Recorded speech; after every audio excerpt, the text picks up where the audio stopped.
This is Audible.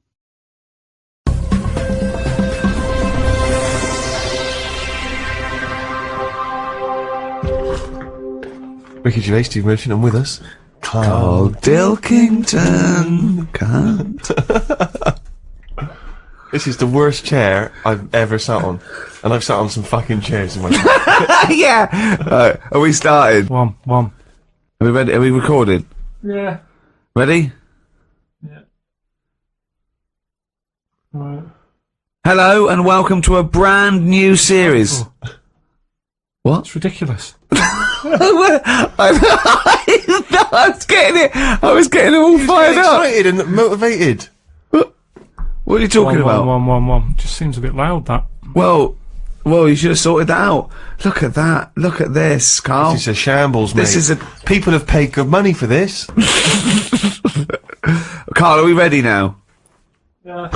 Well, come back here then. We're doing a podcast, you dopey bald twat. What are you doing? Right, go on. We'll just Those go that- with it. What are you up to? Fucking Davros. Hello? Yeah. I'll just sit like that. Right, okay, ready? So it was your problem. Oh, Jesus. Just this carpet. Right, ready? Yeah. Hello, welcome to a brand new series of the Ricky Gervais Show with me, Ricky Gervais. Hello. Well, no. Sorry. I was so excited to say hello. Okay, right, okay. Hello and welcome to a brand new series of the Ricky Gervais Show with me, Ricky Gervais, Stephen Merchant, Hello. and the little round-headed shaven chimp that is Carl Pilkington. Alright. The boys are back in town. What concerns me, is this the tail end of the last series of podcasts, or is this a brand new comeback? What I mean is this Take That, when Robbie Williams had left, they sort of limped on with a couple more songs and then called it an end? Or is this the triumphant return of Take That? This is, I mean, no, I think we're like a great rock group who's just been away for a couple of years doing their fifth album. Right. Is it the fifth? The What is mediocre it? fifth album. Yeah. We've done, 1, 2, 3 series. We did the specials, which is like a 4th series. Yeah, this is like the 5th series. Here it is, the 5th series of podcasts. Although we can't call it podcasts because they're audiobooks, because we're charging for them. We're not even going to give them away free first, then charge for them, because in the past we've given them away free. Oh, and then we put them on iTunes, the back catalogue. You can buy them if you missed out on the last year when they were free for a year. Now you can pay £1. People are complaining. Last time we gave it away for free, like a year later, we sort of put it up there. People can buy it. They're going, oh, this was once free. Well, yeah, it was once free. So we did our bit. We gave it to you for free, and now we're charging for people to get. You should have bought it for free. We can't do any more. If everyone did that, I mean, it would just be a better world, wouldn't it? Give it away for free, maybe, and then charge for it if you're too late. So we're not even going to give this one away for free, because they annoyed us, didn't they, Carl? Yeah, a little bit. We actually did a bit of planning for this as well. We thought we're going straight to a paid audiobook. Let's plan it. Let's not just come in here and shambles. We've booked a studio. We're in a nice little studio in West London. Our own little... It's all to ourselves, isn't it? Yeah, We're just... Look at the chairs. Look at the chairs. Yeah, Steve didn't get a good chair, but... Yeah, well, yeah, I got a rubbish chair. Look how big I am. I'm a giant sat on like a kiddie's chair. And you've got... Look at you, you're almost half asleep, as usual. Carl, I don't know why you need a good chair. What do you mean? Why do you need a good comfy chair? Look how you're sat. This is You could be perched on a stool, you could be perched on a box. Why don't we swap chairs? Well, why do you want... What's wrong with you? Because look at it! Is this how you normally behave? You always get your own way at home? Is this how it is? Yes, in my house I do normally sit in a chair that I find comfy. Will you be happy if I swap chairs? Yes, I had to get him a special chair. I bought some chairs for the office. I bought them. He went, oh, don't like this one. So I went and got him another one. It was actually cheaper than the one he had. He said, yeah, I like that more. Well, there you are. That's a lovely happy ending. You ended up saving I didn't give him a money. happy ending. I did not give him a happy ending. He just sat there and we worked. There was no happy ending. If you get this, will you be happy? I think I would be happier. What do you mean certainly. think? It's like Goldilocks. Are you going to be happy with this or not? Well, why don't you let me try it on for size and see how we get on? This is... I feel guilty charging for this. Well, Just try it. How's that, sir? Is that okay? That's a nice chair, actually. well, you're going to move the That's a chair, so you're lovely going to comfy sit... Hold on, it's the whole dynamic. No, I'm going to move the chair. Don't Yeah, worry. you got to... you can't... It's got to be me and Steve one side and the little round twonk the other. There you go. Right, okay, we're going to start any minute now. We had a little cup of coffee. There's some Kit Kat in the fridge, isn't there? We thought we'd feed Carl a little Kit Kat later. Because he's there, he's sort of pressing the buttons, he's keeping an eye on the computer and everything, and it's like a doctor. A doctor doesn't swab his own forehead, so what I'll do is I'll get a little Kit Kat later, I'll dunk it in Carl's tea, and then I'll feed him a little Kit Kat. Look forward to that. Yeah. How fussy was Carl as well with the tea? He talks about you with the chairs. He was looking at what tea bags there were. I went, oh, PG tips. Oh, okay. It's a bit strong, PG. I can't believe you've got a favourite tea bag. What's your favourite tea bag? Twinings, English breakfast. Can you really tell the difference? Yeah, I can. I've done like a little test on it, because my mate was saying, oh, it's rubbish, it's all in your head. And he had a selection of tea bags. We had nothing else going on. He said, right, what I'm going to do, I'm going to make 3 teas. And he used Tetley, PG, Twinings. Straight away I got the Twinings, straight away. Party time. Yeah. Party time in the Pilkington household. Oh, man, I like it. Oh, when was this? How old were you? Oh, it's just going back a few months. I was like a Jilly Goulden, just sort of having a little. You can tell by the smell of a PG, because it's strong tea. That very strong. Twinings is quite fresh and light. Tetley was just the one in the middle. Can they get their money back if they have paid for this? Can they get their money back and I'd just like my money back. illegally download it with the This people isn't that? for the thing, is it? We're just having a chat. Oh, we can tell, like the tea bags, we can tell the quality podcasting from the rubbish, can we? We'll take this out. If this is still in, then it didn't go well. Right then. So let's start now. Let's start. Let's Right. concentrate. So, episode 1, I thought what we'd do, is maybe go over some of the things that have happened since we met, as it's the final series. We met in about 2002. I thought we could think of how the world's changed in those 7 years. 7 years. Well, certainly the big news is the endless threat of terror. Terror, the war on terror, that had kicked in when we met Carl all those years ago. When I walked into that room, we were given this little, what I at first I thought was a little slack-jawed gimp sort of techno kid. It turned out that he wasn't very technical either. Didn't even have that. No, didn't even have that, just a gimp. And he opened his mouth and we thought, we've struck gold here. This is like a vein of pure idiocy. So that was going on. Podcasting hadn't been invented. That's new, isn't it? You were very much a pioneer, if you don't mind me saying, Rick. Thanks, mate. The iPod, we've talked about the iPod. Carl not impressed. I think it's just an amazing piece of design. No, it is. It's good. Yeah. I've always said it's good. Now I've got one. I was listening to it on the way here. Yeah. But all I'm saying is, How many songs have you got on it? Because you said there's only about 3 songs you'd want to hear. well, what I've probably got about 400 on it now. That's right. But there's no sort of filler. I don't just go putting full albums on it. No. I handpick. Yeah. But what's odd is I find that I'm sort of buying stuff that I wouldn't normally buy if it was only on record, which is good but bad, because I've got a lot of clutter now. You know what I mean? We said you haven't. You said you haven't got a So filler. I thought you were cherry picking. No, but what I'm saying is, Go like on. yesterday I bought some Dr. Hook. When was the last time anyone thought, I'll tell you what I haven't heard for a while, Dr. Hook? Well, I heard it and I thought, oh, I used to like that one. My mum used to have that one on when she was doing the Sunday dinner. I thought, I like What that. one? What did you used to have on? Dr. Hook. What, every Sunday? Well, it's just, that's the memory I've got of it. I'm cooking the turkey, put the Dr. Hook on. It just always on. And some other country western singer. My mum was Jim Reeves. She always put Jim yeah, Reeves she liked on. Jim Reeves. Yeah, I like Jim Reeves. My parents didn't like music. Just silence Oh no. in my house. It was constantly. Never put record on. Oh, Wow. at our house, Suzanne it does her head in when she comes round to mum and dad's house, because there's music on in every room, all different. And my mum's got into this fella called Roger Fender or something, some country western singer, and it's on all the time on loop, the same song. She said the sheep across the road has started to sort of hum to it. It's on that much. Brilliant. Think of looking over and seeing some sheep humming. No, it's Roger just, Fender, whoever he is. I think that's his name, but yeah. So I've bought some Dr. Hook, Yeah. and what I'm saying What is, did you buy? What Dr. Hook did you buy? it's called If Not You. It's called. Oh yeah, good. Yeah. And I wouldn't have bought that if I had to go to a record shop and. Well, no, it wouldn't be available. They'd go, what are you talking about, mate?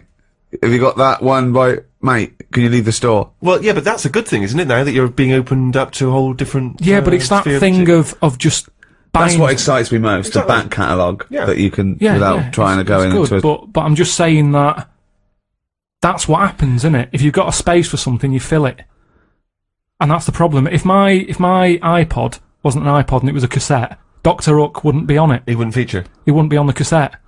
Elvis would be. Yeah. Just the big boys. What's wrong with having a space and filling it? I mean, there's a space between your ears. We'd love to fill that, but Just because it's normally stuff you don't need if you've got too much space and you're filling it.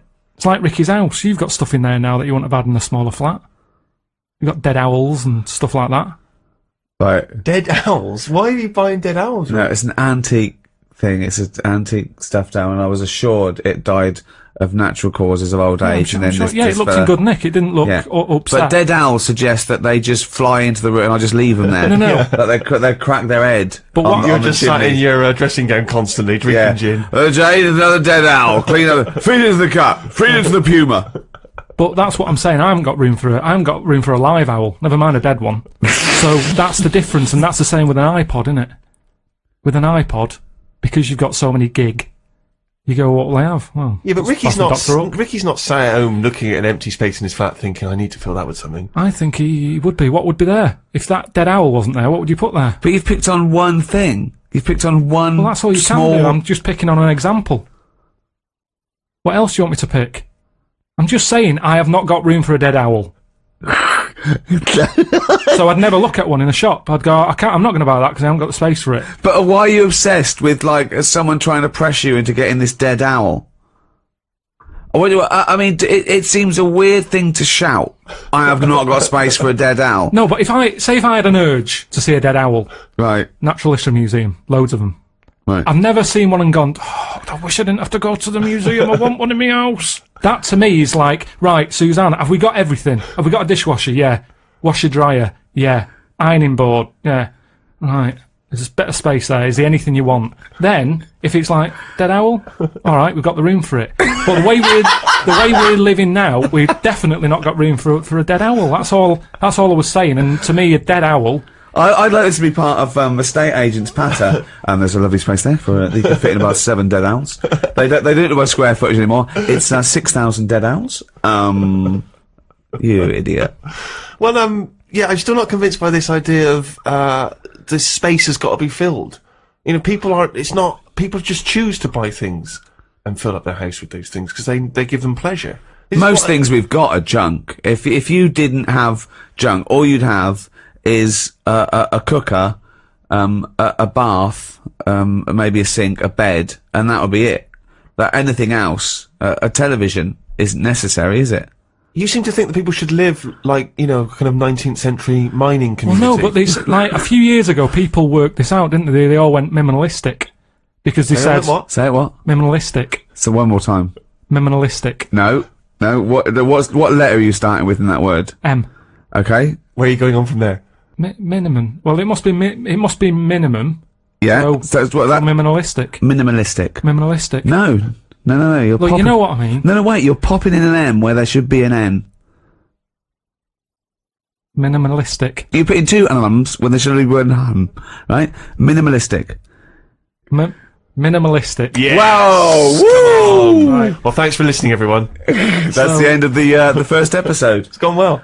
So anyway, a couple of years back, everyone went. Yeah, that was the trend, wasn't it? But we've gone back to being clutteristic. The way I live, like I've said to you before, it's the old 3-month rule.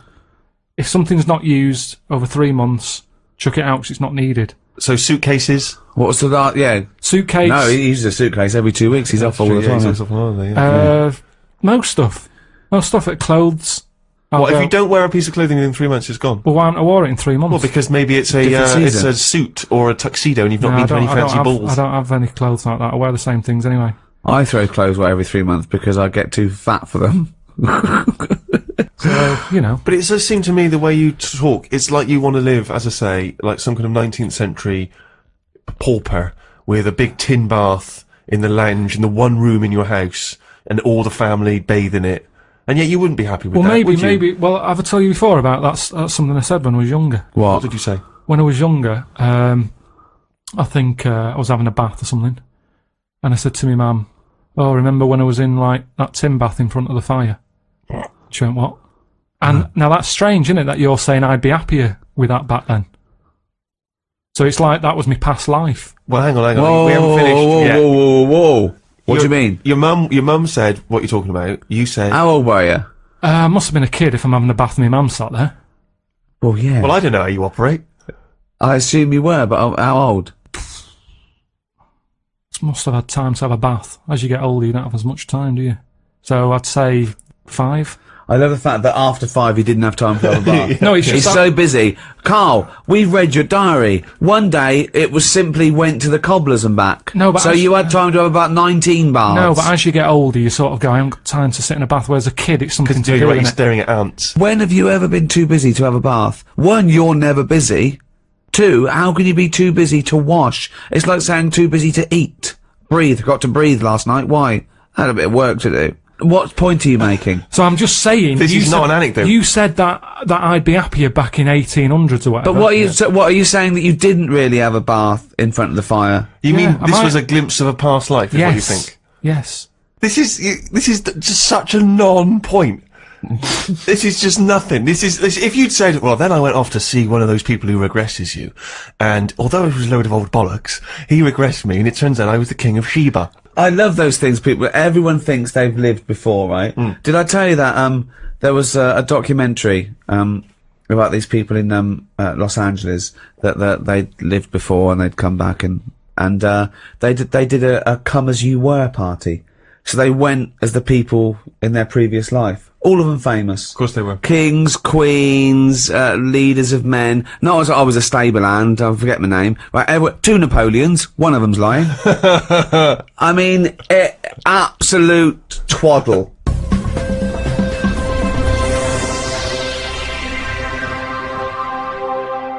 We're talking about things that have happened since we met. We've done podcasting, we've done the iPod, we've dismissed that. See, Carl, when he disses all these great inventions and design, when he says you don't need them, it's just faffing, what he means is he's a little bit annoyed that no one's picked up on his ideas, like the clippable mat for the mug, or, I don't know, cat mops. I don't know, it wasn't yours, nor was the tie, was it? The stupid tie. What's that? What's the one about the tie? The tie that had a pocket. Loads of pockets. But I didn't come up with that. That's something I saw somewhere.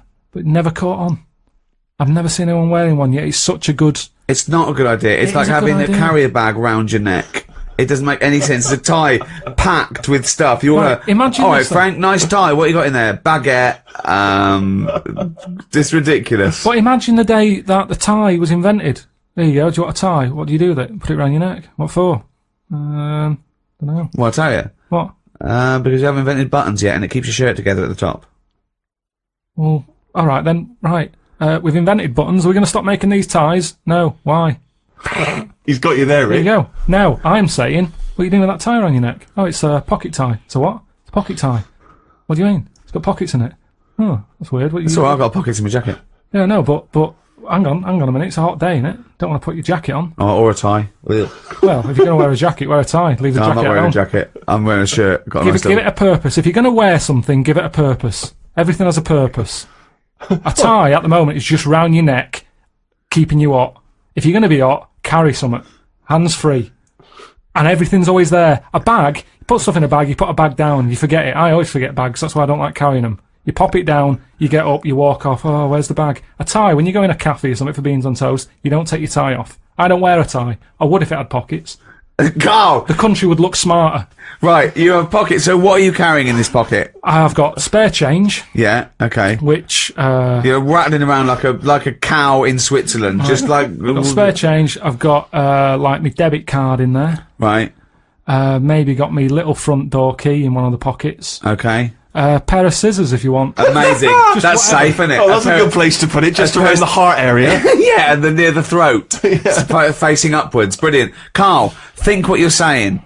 So when you're on the beach and you just got your Speedos on, pop a tie on, go to the shop, pop a tie on.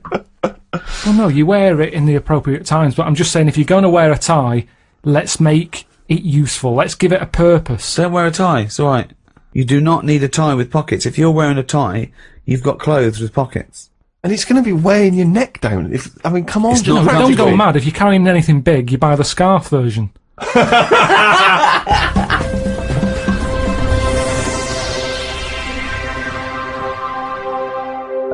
What else has happened since we met? 2002. Gay marriages. That's kicked in. Thoughts? Yeah, they've happened. Are they popular though? I mean, well, amongst gay people who want to get married, they're very popular, I imagine. what's the point of it? You know, I suppose they want to feel that there's an equality. Well, is it just one of them things where they wanted it because they can't have it? Do you know what I mean? I think any excuse for a fancy dress. They like to dress up. They love a press tent. See, I just don't understand. I mean, whose name do they use? Whose surname do they go with? I don't know. There's a problem. Just creating problems. I always say that. Any problem solved is a new problem made. Gobbledygook. Any problem solved is a new problem made. Yeah. Like I said that time when I was in hospital, and, you know, I remember in the 80s everyone was going, oh, there's not enough hospital beds and all that. When I was in hospital with, kidney stones. Yeah. Loads of beds, not enough pillars. So that's the way it works. It's sorted out the bed problem. They give me a bed at night. I was going, I haven't got a pillar. They had to go off and get one. They brought it back. It was still warm. Oh. That has been brilliant. Under a dead head. So that's what I'm saying. It's kind of like, you get all the beds. New problem. Where's the pillars? Don't solve problems. Don't solve problems. Brilliant. What do you make of the this big problem in the church not wanting gay people to be priests? Does that concern you? No. No. It's a problem if you're gay, and it's a problem if you go to church and you don't like gays, but I don't go to church, and I'm not gay. There's certain problems that just go over your head. If you were gay, Carl, what would you do? Well, I do what all gays do, I suppose. What's that? Whatever it is they do. I'm just saying... Well, you don't just say, what if you didn't? I'm not gay, so I don't know. So, getting gay marriage, would you ever go through with that? What if I was gay? Well... It's hard to answer, isn't it? How can I answer it if I'm not gay? I don't know what I'd do. Well, no, I might not look like this. I'd look totally different if I was gay. Why? Even though it's me mum's and my dad's jizz or whatever, I'd look different because gays do. You make more of an effort. Look at me. I won't survive as a gay man. Maybe that's why I'm not one. Right, Carl, I'm going to give you a scenario though, okay? I'm going to test. Would you rather, so you're not gay, okay, this is the real you, right? Someone put a gun to your head and go, right, okay, Carl, you've either got to marry a little gay fella, there's a little fella here, he loves you, he's liked you for a long time. He goes, hello, Carl. You go, alright, mate. He's a lovely bloke. I think he lives in Brighton. I think he's in advertising. Oh, yeah. Yeah. He's got a sports car. He's smart. He looks lovely. Pink shirt, white suit. He's great. He's very popular. Got tints. It always looks good. Right. Lovely tan. He's about 38. What's his name? His name is Graham. Oh. Yeah. What's expecting that? Yeah. And he goes, hello, Carl. And you go, alright, Graham. And someone suddenly bursts in and goes, right, you've either got to marry Graham. He puts a gun to your head. He goes, right, you've either got to marry Graham, okay? You've got to tell all your family. Well, I'm not going to marry him, am I? What? Whoa, you know the choices. Well, I know one of the choices, and I'm not happy with that choice, so you go with whatever else. Well, no. So what's the other option, Rick? Well, okay. So you marry Graham and I won't be marrying Graham. You do all the things in the bedroom. Why is that happening? Well, you're married now. You're married now and he wants to consummate the marriage. He loves Even you. under marriage, you can't do that, can you? You can say, hang on a minute. Well, no. I don't know why you've married Graham. No, but you want him to be happy. You want him to be happy. He's giving you a lovely house. Yeah, but I'd say, Graham, hang on a minute. You know the score. I'm not into this. No, I went along with it because you didn't want a bullet in your head. No. Now, if you love me, will you stop doing that? Stop doing what? What you doing in the bedroom? Well, no, just, you have a lovely life. You do your own thing. You do this, right? Podcast, do your little books and that. Little, and Graham goes off, he does his, and he comes back, he goes, oh, I've had a day. You go, what's the matter, Graham? And you just sort of massage him, he's just like, oh. I'll go with the other option. Well, wait, Carl! So you're going, oh, God, he used to have made you some pork chop. He goes, oh, you're a darling, right? It wouldn't work, though, because you're putting two people together who don't want to be together. Well, Graham wants to be with you. Yeah, Graham loves you. Relationship's two-way, isn't it? And this is a made-up man, and I know I don't like him. That's just homophobic. No, it's not. He's annoying me. Why? He's annoying. Why is he annoying you? Just the way he looks after his body. Yeah. I'm not saying he's tanning it, he's having a massage. I wouldn't be doing all that, so it wouldn't last. The relationship wouldn't work. It's talking to you. It's well. No, it doesn't work. Opposites attract, okay? Not to that point, it doesn't. He's good to you, He's really, he's oh God, he's faithful. He's got a good job. He's got a really good job. You get invited to really nice parties. It's just him. I don't like him. Well, he's painted no, a that's bad a shame. picture. He absolutely loves you. That happens, doesn't it? It happens that I remember being at school with a girl who really liked me, and I was like, "It's not going to happen, Sharon." No, Didn't happen. The first, And that's Sharon, not Graham. So the chances of me letting this Graham move in. Well, you've moved in with him, right? He's got a lovely, bigger, got a 6-bedroom house. Of course he has. And, you move in with him, right? It's the first day you go, oh, I'm not happy with this, because you're thinking, oh my God, oh God, first day in marriage, what's it gonna go? He goes off, gives you a peck on the What's head. the option? Well, What's wait! the other choice? Well, you don't know! Yeah, okay. So he comes home, he goes, oh, he's bought you a lovely little ankle bracelet. Oh, that's sweet of him. With Carl. Carl, love. Graham, I need a word. I go, what is it? What's up, love?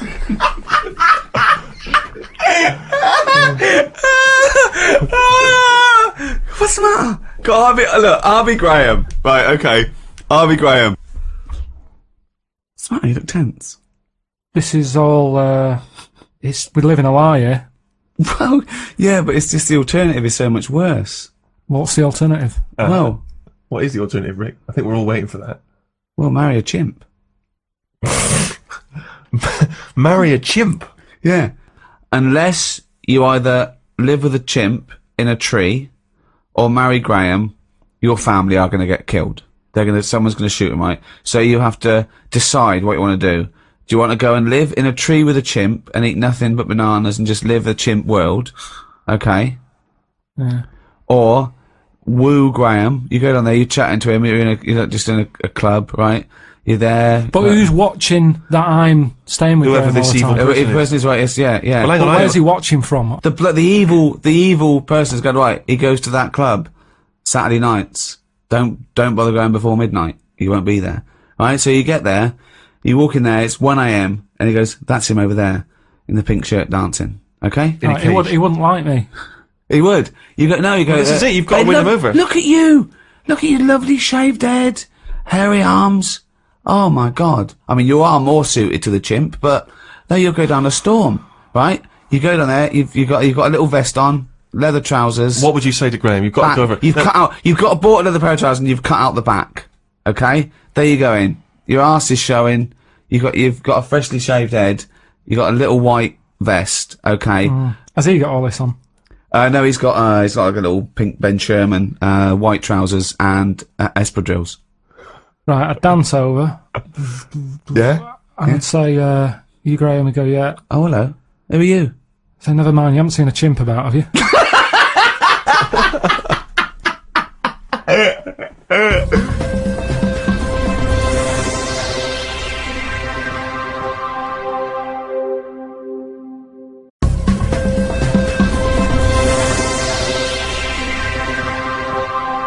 Hello, welcome to episode 2 of the Ricky Gervais Show with me, Ricky Gervais, Stephen Merchant. Hello there. And Carl Pilkington. Right. Oh, yeah, I just feel bad about Graham. I feel sorry for Graham. Don't feel sorry for Well, Graham. he was a nice guy, and he She absolutely was so badly treated. took you into his home. He was going to give you everything, and you just didn't appreciate, and was saving your family's life. And you just... Yeah, but I went for the other option. There's no point. All I'd be doing is letting Graham down. And as much as I didn't like him, I don't want to ruin his I life. don't know why you didn't like him. He was just not my type. He was a lovely you know, guy. He wasn't a lovely guy. You didn't give Why him wasn't he a enough lovely time. guy? Just his ways, you know. I mean, you bond with some people, you don't with others. It had nothing to do with him. You barely even had a Being conversation with him. Yeah, but you click straight away with people, don't you? You know when you meet someone, you go, yeah, they're all right. It wasn't going to work. If I was to go out with a gay man, Graham wouldn't be the one.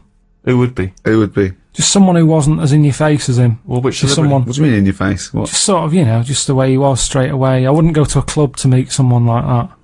I wouldn't. Because I don't like doing that as a straight man. So just because I'm gay, I don't suddenly get into house Well, music. if you were going to be gay, what gay man would you want to marry? Probably someone who you don't know is gay. I don't know what that means. Someone who's just quiet about it, just get on with it. So if you were gay, you'd like a sort of straight man. No, because that's not going to work either, is it? That was my situation with Graham. But how do you know if how would you If you were gay, why would you approach someone who didn't know was gay? What, so if you're gay, the only gay life you can do is by going to a club where it's a racket at 4 a.m. and meeting someone? No. Right then, so that's what I'm saying. Who would be your ideal partner if you were gay? Who would you like? There'll be someone who I don't know who's gay, innit? I don't know what that means. What do you mean it was someone who you don't know? Because is gay? I wouldn't go out with someone who's really like, oh, hello, and all that, with the shirt open, the Why tan. not? Because that's the equivalent of going out with a woman who's got knickers up her arse, and, you know, it's the equivalent. It's the in-your-face woman and the in-your-face man. I don't want any of you. Well, who do you want? Well, what's your sort of Someone guy? Okay, well, just say what your sort of guy is then. Do you want him to be sort of like a man's man, sort of goes, you know, slap, he sort of, like, when you go to do something, you go, you dopey idiot, and he just sort of gives you... No, I don't want that. No, you want someone to go, oh, what's the matter with you? Do you want yourself better? Well, what do you want? What do you mean, I'm asking you what you want. Petal. I don't Yeah, want what do you any of want that. in a man? I'm asking you what The you want. ones who are just normal, who just could talk, they'll go, alright, Carl, how's it going? Yeah, I'm alright, mate. Yeah, I'm good. Right, What okay. are we doing tonight? Watching Die Hard, if you want. Go straight to bed after that? Yeah. Oh, now it's straight in bed! I love the fact he went from, like, not being sure to just, like, getting a man. But not great. It wouldn't be 4 a.m. I'd be living my life as I am now, Right. but I'd be a gay man. Yeah, okay, so Because I'm me, aren't I? So that's Yeah. not going to change. No. Why would it? No, so I'm just trying to... Carl, all we're trying to establish what sort of guy you go for. Okay, we've settled that. If, sorry about that, if any, people feel sorry for Graham, sorry about that, but, that's settled.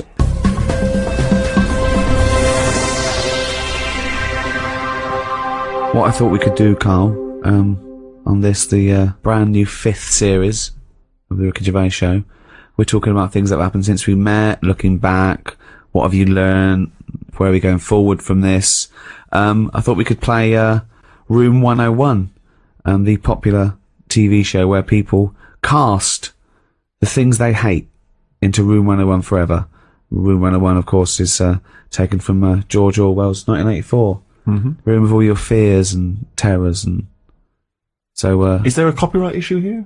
Can we just steal this idea? Well, yeah. Well, let's play Room 102. Clever. This is the room next door to Room 101, which is worse in my opinion. Is it? Oh, Winston Smith. He'd love to be in Room 101 if he went to Room. He'd go, "Oh, get me back to Room. I didn't know I didn't know I was born." This is much worse. So, Carl, these are things that really annoy you. Don't put in things like, you know, cancer and racism. I mean, that goes without saying. They're already in there. They're already in there. All the terrible things in life here. This is just your little bugbears. The things that really annoy you that, you know, when I actually did the real show and I put in things like, lateness. That's my bugbear. I can't stand it. I think I put in, parents who let their kids run riot. Parents who think that everyone is interested in their kid as much as they are. I remember I was talking about, this family, right? They were passing the baby around in a restaurant and it was like being sick and they were all shouting about it and I was like, oh, and I got onto, oh yeah, they were breastfeeding it, and at one point I went on this sort of like digression about a friend of mine who moved to the country, and the woman next door, sort of this hippie woman next door, about 40, you know, one of those sort of like long grey hair, you know what I mean? Shave your legs and stop wearing flip-flops. Yeah. And they said, oh, we're just neighbours and we brought you round a rice pudding. And they gave my friend a rice pudding. And she went, oh, it's made from breast milk because I'm still lactating. And I went, thanks very much. And of course she went and they threw it away and washed the dish and gave it back to her. And it annoyed me. The arrogance of coming round and saying, it's rice pudding made by breast milk. Get out of here, you dirty hippie. Is that what you'd have said though if she'd arrived at your door? I'd have said, oh, do you know what? I'm breast milk intolerant. No. Well, I remember the next day it went out on television. A journalist said, "Oh, Ricky Gervais showed his misogynist side." No, I stand by it. I don't eat strangers' breast milk. I'm saying about it totally natural. Well, it's not okay. Yeah, it's a cum sandwich. It doesn't matter if it's natural. It's fucking disgusting. Don't make me a rice pudding out of breast milk. You know, I'm not a fussy eater. Sure. Well, you are. Yeah. But no, I know what you mean. Surely you'd draw the line there of a stranger's breast milk. Oh, yeah. No, absolutely. Any kind of jizz flan. Jizz flan, do you know what I mean? That's giving you an example of the sort of thing that one might put into room 102. Yeah, people who try and make you eat their breast milk disguised as rice pudding. It's quite a specific fear. Yeah. That one. Graham. Oh, come on. He doesn't deserve that. Slugs was in there. Slugs. So, then there's, you have to put a case forward, and me and Steve decide whether slugs go in, or whether they stay out, whether they've got a purpose. It's just because I'm having a problem with slugs at the moment. There's a lot of slugs coming in the house. Why? Don't know. They can get where, like, water can't, you know what I mean? Because they're boneless, aren't they? So any little gap. So's water boneless. There's not many bones in water. No, that's what I said. Yeah, but you're saying they can get somewhere that water can't. Yeah, no, they're even more likely to, because they sort of move about and that, and they're looking for light. Water's just happy where it is. You understand what I'm saying? Why banish them all to room 102, slugs? Because they're harmless, aren't they? Yeah, but I also think, I mean, at the end of the day, they're happy wherever. So stick them in room 102. They're not bothering me, and they're happy. They're not bothered what the room is. No. This is a metaphor. Room 102 means they disappear from existence. There's not really a room where you put in slugs with people making rice pudding out of their breast milk. It's not really. No, it's not. You can't rent that room. We're saying, would you take slugs out of existence? That's quite a tough call, isn't it? Because everyone's going to have a go. But I don't know what they do. All I know is they're clogging up my piping. I had to go out and buy a plunger. I hadn't seen them since, like, comics when I was a kid. And I suddenly thought, I need one of them things that I always saw in comics. I never thought I'd need one of them in my life. It's 2008. I've got slugs in my pipes. So I went out, £3 it was. I had no idea what the going rate is for a plunger. Where did you go and get one? It's a hardware shop round the corner. So I went round there, said, have you got a plunger? He said, what size do you want? I said, what size have you got? He said, oh, we've got 3 different sizes. I said, I'll have the middle one. So that was £3. And took it back, gave it a bit of a plunge. And I think it was slugs. Like, all like bits of black stuff came up. I think it was slugs in there, like broken up slugs. Well, hang on. It could just be black gunk, couldn't it? No, it looked very sluggish. Because remember, I've had a problem with them anyway. I'll go to the toilet or whatever, look round, there's a slug climbing up the wall out of the shower basin thing. Are you sure it's a slug? Yeah, definitely slugs. I have to keep chucking them out, because I don't like killing anything. Right. I didn't want to kill the slugs with slug pellets. I bought some copper ribbon. Right, they don't like going over that, They don't like that. They get a little shock charge, yeah. But, now that should be a warning. But instead, they're diverting. They've done a diversion, they've gone up the wall and across. Now it's like, that's a warning. That's like having a no trespassing sign. Yeah. And they're just going, bollocks to that. And they're getting in. And it's annoying me. And now you get to a point when you do say, well, if they carry on like this, I'll have to kill them because they're not... They're not playing by the rules. I don't know what they're doing. I don't know what the purpose is. They just sit there still. I don't see him doing anything. I was looking at one close up. But what do you want to do? Be reading Rousseau. What do you want a slug to do? In the same way you see a bee collecting pollen, good, it's doing its little work. But ants carrying big leaves or whatever. But the slug's just sat in the middle of the kitchen. They're all doing the same thing. That slug is out. It's eating. It's finding food. There's no food in our kitchen for a slug, believe me. There's not enough there for me sometimes. But never mind a slug. There's nothing for it. Definitely not in the shower. What's it doing? So, I told you ages ago about how they cause more problems than good. They eat cabbage. Right. When they shouldn't be.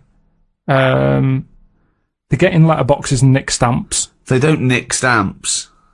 They eat the stamps. They like the glue on it. Right. Is this a big problem, though? Is there an epidemic of slugs eating stamps? But I think it is, and that's why they're so slow. I think they're sweating glue. Right? They're eating all them, and that's why they're sticking to stuff. Have you ever picked up a slug? Well sticky. They give off this glue. It's like all the glue they've eaten off stamps. They panic, and when they sweat glue. Sweat! Think of a slug! What do you mean they sweat glue? You're making up nature. This is like Attenborough, but made up.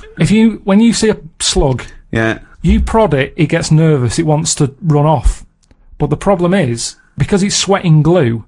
It's not Not sweating glue! It makes sense. This is just a nonsense theory. It's just what I've noticed on them. Right, Rick, do you allow slugs in room 102? Well, I think we should, if they're going to be gone forever, then we should put a case forward. They're amazing creatures. Yeah, but you haven't got them in your house. It'd be different. All you've got is people coming around saying, do you want some rice pudding? That isn't a world problem. That wasn't me. Right. Whatever it was. No, but they're amazing. They've got 2 sets of like antennae. The one at the top is for light, and the next one is that they can smell and get food in the air, just the slightest. What do they do for the world? They're food. If only. It's not good enough, that. It's not good enough. What do you mean? That's the ultimate sacrifice. Surely them being food for Who's something. eating them? Hedgehogs. Do they like them? Yeah, they love them. They love slugs. Do they? Yeah. The thing is, though, if you're always going to upset someone, aren't you? With anything I put in room 1 No, or you just 2. got to make a reasoned case, and I'm not sure that you've argued well enough. I'm for just slugs. having problems with them at the moment. I've spent £3 on a plunger, and I don't like the idea that every time I get up in the night to go into the toilet or whatever, I've got to put the light on because I might have a bit of sluggage between my toes. Sluggage, a little bit of sluggage between my toes. But if you're going to put everything in your house that causes problems, what else are we going to have here? No, boilers? I'm not. It's just, I mean, at the end of the day, you only moan about what's fresh on your mind at the moment. And I haven't, I've got to go to that house, and I dread to think how many slugs are going to be stuck to the ceiling and everything.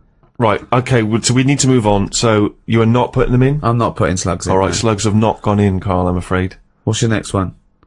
Okay, number 2. People who don't want to do what the brains would be better at doing. Right, okay, no, I'll get around that sentence. Now, tell me again. Brains that don't want to do what their owners are good at. Ah, so now it's the brain's fault. Before you said you were going to put people in who don't do what their brain's good at, but now you've changed that. Now you're putting the blame on the brain. Now you want to put in brains who don't want to do what their owners are good at. I like the fact that you own a brain. Okay, no, I just need a bit more clarification, Rick. Before you ask questions, can you just expand on that point, please, KP? Do you know, like, people decide what they want to do, Right. don't they, for a living? Mm-hmm. But sometimes they're not good enough. Right. You mean they have a dream and they can't fulfill it because they haven't got the skill or... Yeah, but that doesn't mean they're not good for anything. No. It's just that they haven't unlocked the thing that they're good at. Right. Which is fair enough. You can't always find what's going on. There's a lot going on in the brain. Yeah. There might be something up there that you just never find, which is sad. Right? Right.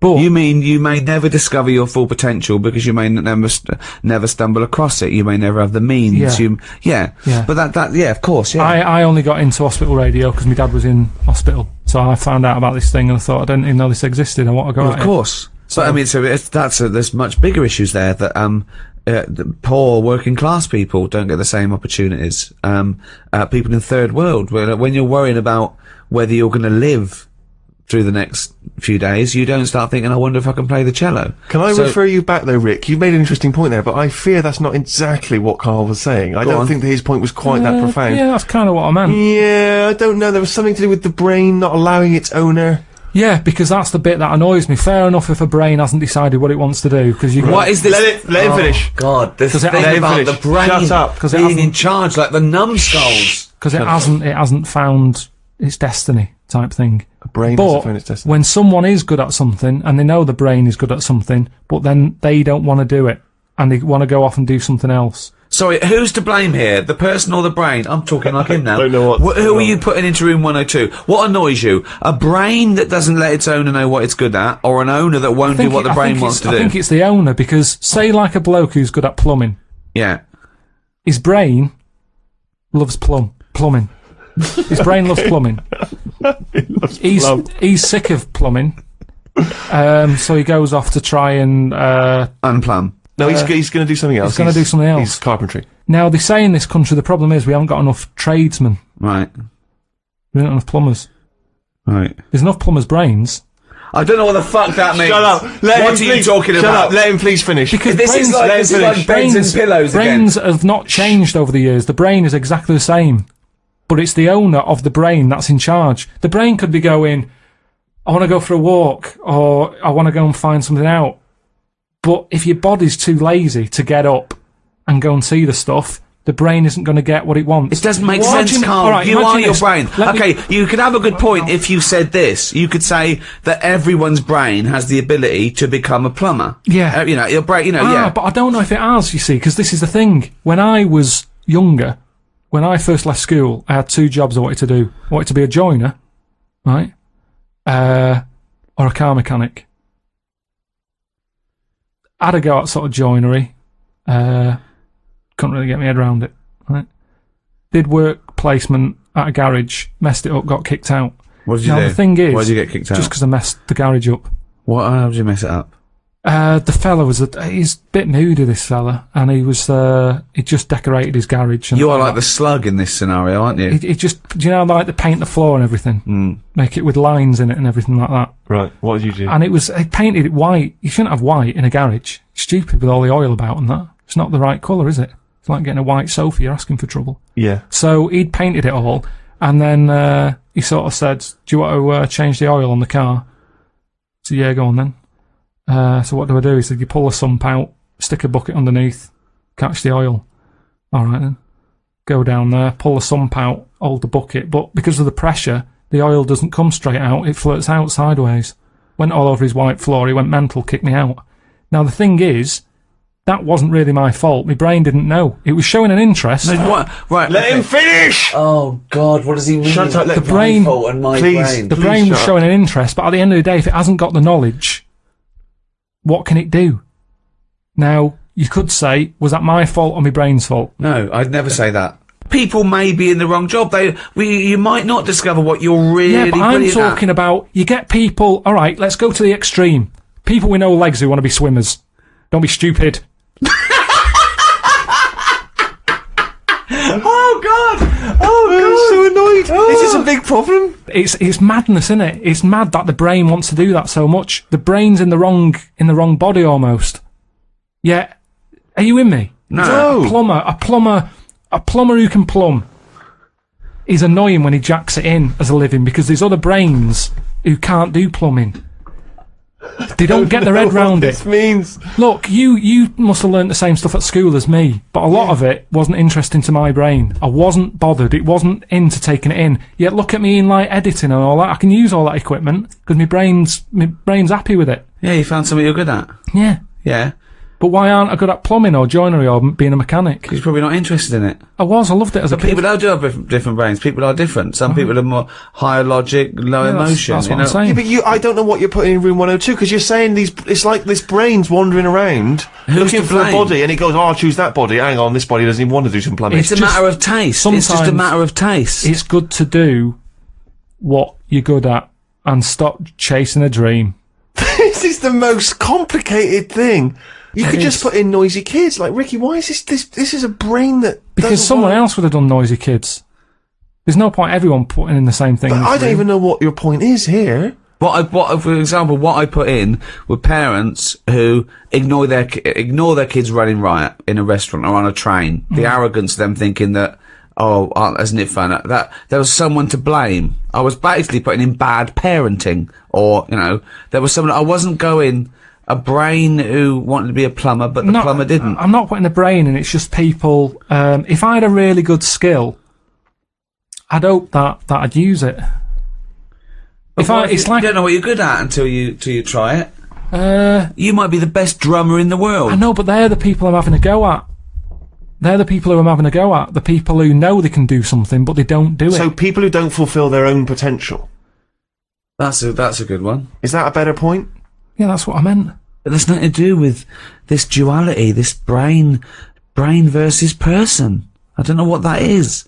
It's a weird thing you've got. A really weird little kink you've got, that you think this brain is another entity that lives in your head, that you own it, and you've got to become the master of it. Like some sort of weird dog. Who am I talking to now, Carl or his brain? We're both listening. Well, I will put in people who don't fulfill their full potential. Slugs are safe, but people who don't fulfill their full potential, you have got into room 102. Got a couple more things for room 102, Carl? My problem. with me restless leg syndrome. Oh, yeah. If I could put that in. Right, okay. What is this problem? The problem I've got with my legs are they sort of come alive at night. And what Tap are they out dancing, doing? Yeah, like yeah. bed knobs and broomsticks. Yeah. I sort of go to bed, I'm tired, and then I sort of nod off for about 40 odd minutes, Yeah. and then my legs go, Right. and I can't sleep. It's really depressing. I think it's actually affecting me sort of health-wise, because I'm not sleeping right through the night. It's like I want to And sleep. what does don't me? Graham say? What does Suzanne say? Well, she's annoyed with it, because she's getting loads of bruises. Kicking her. I did a little bit of research on restless leg syndrome when he mentioned it to me. And two little bits of information you'd be interested in, Steve. It is exacerbated and made worse by a sedentary lifestyle, Right. lack of activity, lack of exercise, and it can be alleviated with the opposite of that: exercise, leading a more active lifestyle. Which I proves walk- my point. No, You're no. like a slug. I do loads of walking. I make sure I do a good walk. If anything, it's because I walk too fast, because I tense my legs up when I walk. The doctor didn't say anything to do with that when I told him about it ages ago. He said it was because I was eating ice cream. I don't know what that means. I don't know who Because this something doctor that's is. in ice cream, he just Is said, this the same doctor that said your nerves are too long? yeah. No, it's a different fella. This Right. is the proper doctor. But yeah, so I've cut that out, and it works for a bit, but now it's got to a point where I have to go to bed, and I have my legs outside of the bed. I have to put my feet on the floor. What do What? you mean? What? I have to lie in the bed, like With your normal feet on the position, but I floor? have to stick my legs out and feet on the floor. That's insane. You can't sleep like that. Well, I do. I nod off, and then maybe in the night, when I wake up, my legs are back in the bed. So either they get bored, or they uncomfy, or whatever, Yeah. or they eventually get tired. But it's kind of like, if I have them there, it's like they think they're awake and they're being used.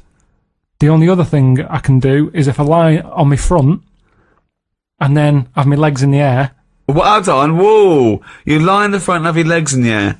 like that. Say if that's my head, Oh, like go like that, like a scorpion. like the front cover of Pulp Fiction.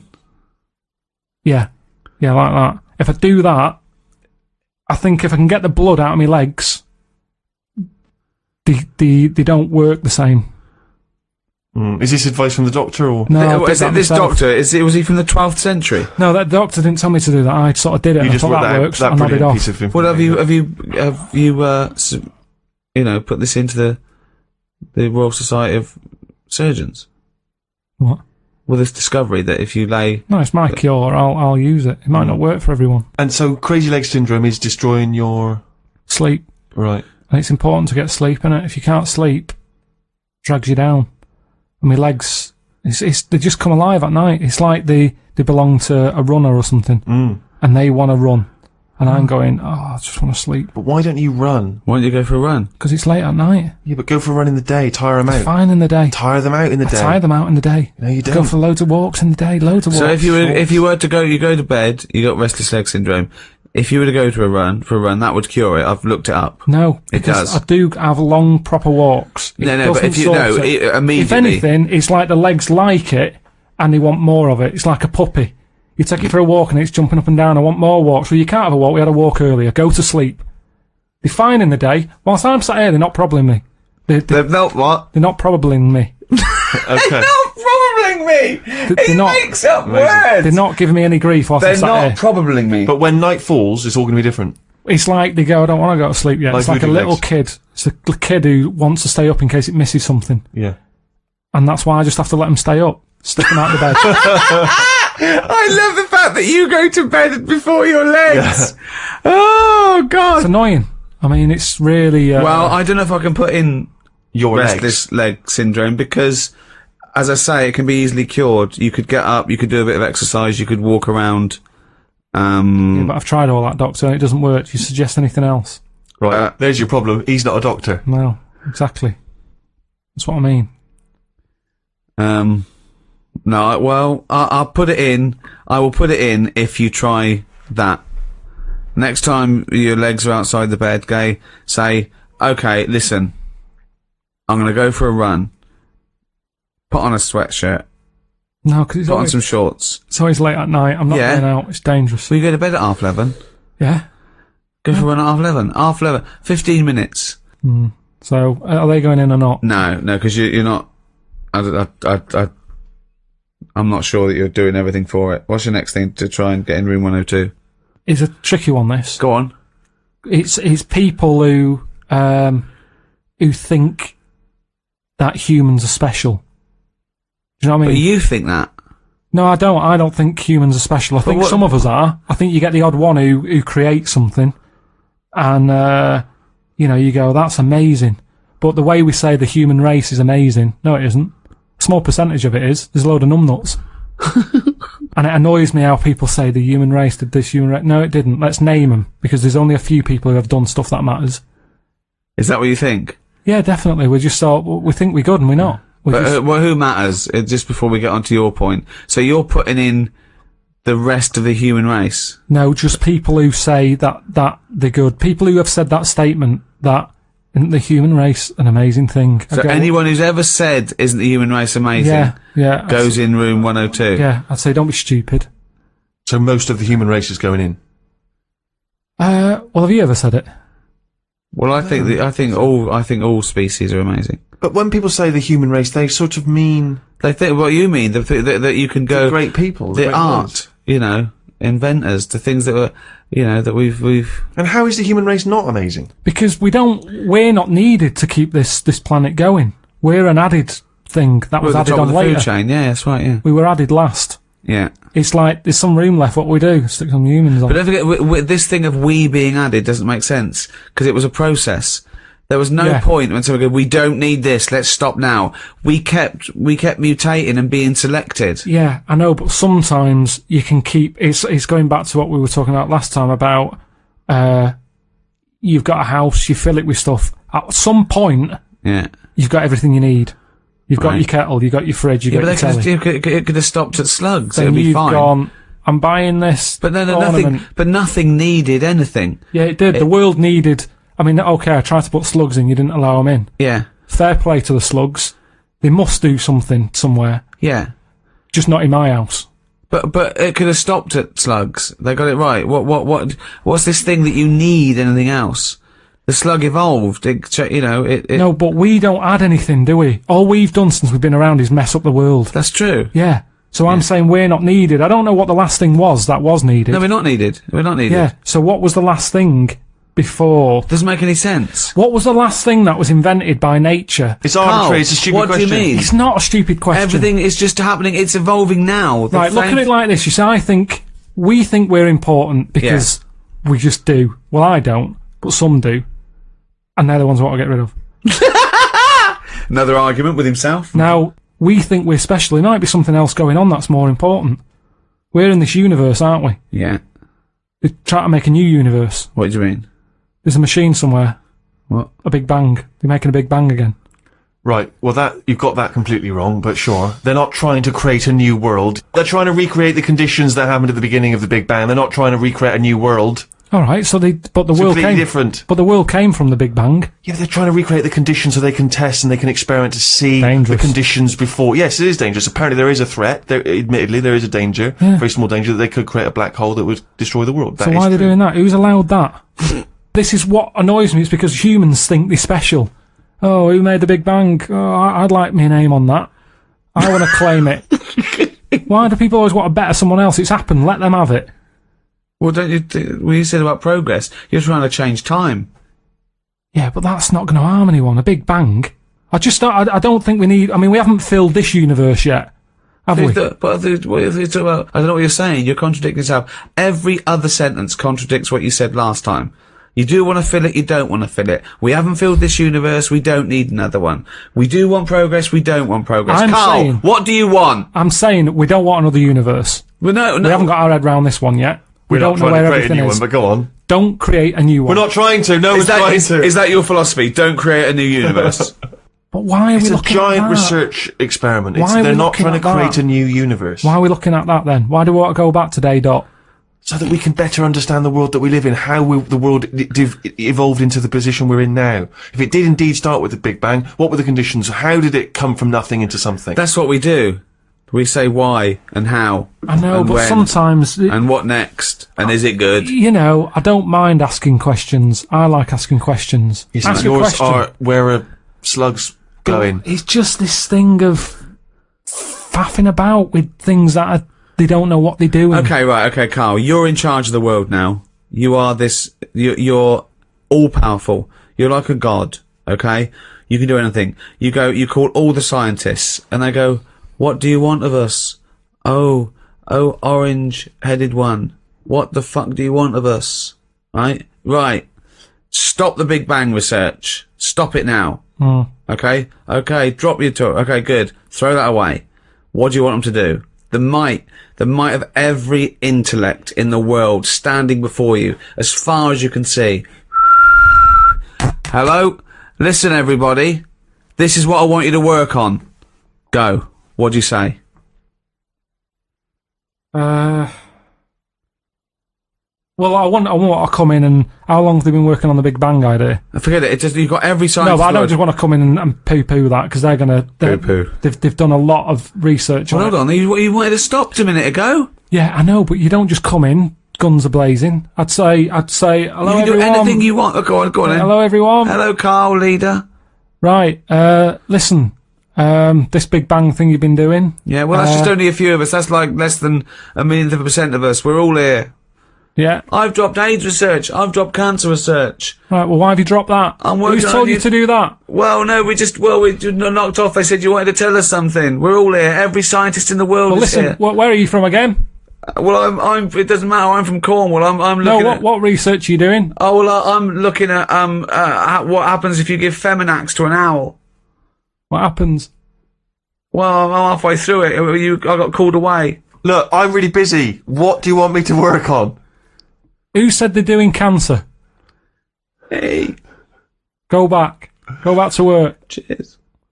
Right. Okay, the rest of us doing stuff that you think we're fanning around with. What would you want us to do? Well, I can't do it all today. What about me? I was doing AIDS. Hang on a minute. I was doing AIDS. You just wait a minute. Right, okay, why does cancer get to go back? Are you saying that cancer's a bigger problem than AIDS? You go back to work. So AIDS can go back. I'm doing restless leg syndrome. Right, can everybody but the Big Bang people leave?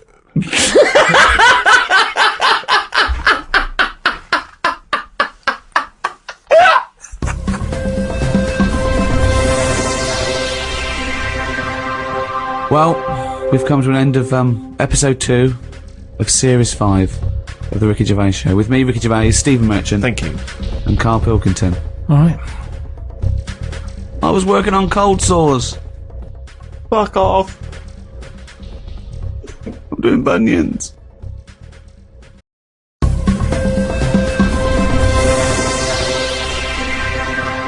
So, welcome to episode 3 of this final Ricky Gervais Show series. With me, Ricky Gervais, Stephen Merchant. Hello. And Carl Pilkington. Alright. Have you heard this thing they're doing? The schools have got together. They're tired of obesity being a problem in England. It's a big problem in England. Basically everyone's overweight, particularly kids. There's kids that are like, 10 stone, going to infant school and stuff and junior school. It's getting ridiculous. And so now the teachers are allowed to weigh the kids. They're going to weigh the kids. Okay. Yeah. Get them in there and go, right, get on the scale. And then they're going to send a letter to the parents saying, please be aware, your child is obese.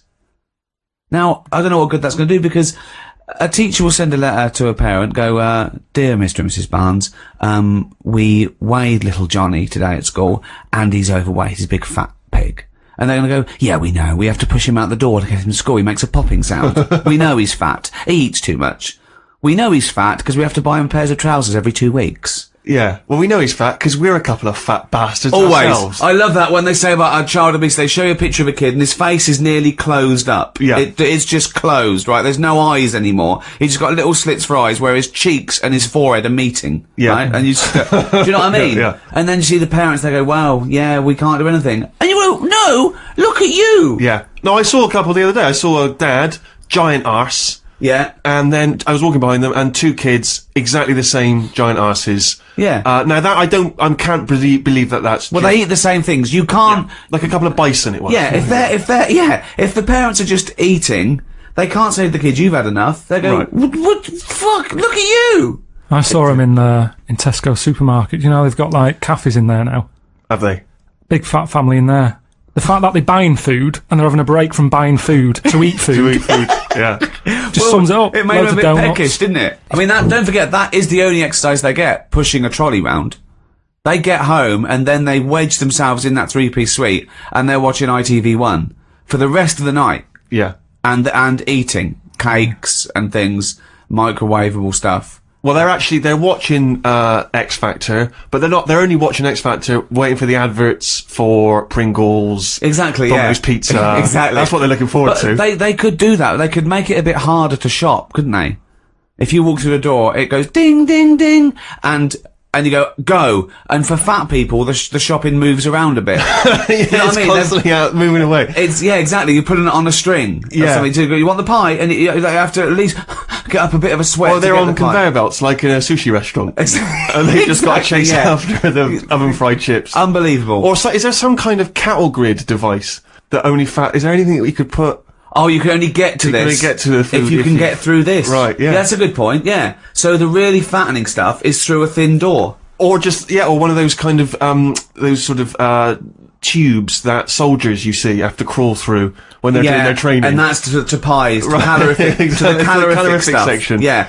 The shop is full of salads. You Yeah. can go around, you can even eat as you go around Yeah, the it's salads. like a You can forest free. of salads, yeah. Exactly. You can graze and you can buy. But if you want to get to the pies and cakes and all that, Yeah. you've got to get through a little Got to tube. crawl through a little tube. Yeah, it would just be forever going, dude, fat bloke stuck in aisle 3. They'd have to keep getting them out. Well, I was stuck behind one on the tube. It got out of the tube on the escalators. And you know, like on escalators, you're meant to stand to the right so people can get past. Yeah. It was a waste of time him standing on the right. Yeah. Taking up the full thing. He had a tracksuit on, like they always do. You know, never seen a track in its life, that tracksuit. And so I stayed behind him because he had no option. You saw everyone behind me sort of going, what's the hold up here? Like a convoy of people going, what's at the front? What's happening here? And it's him sort of blocking it.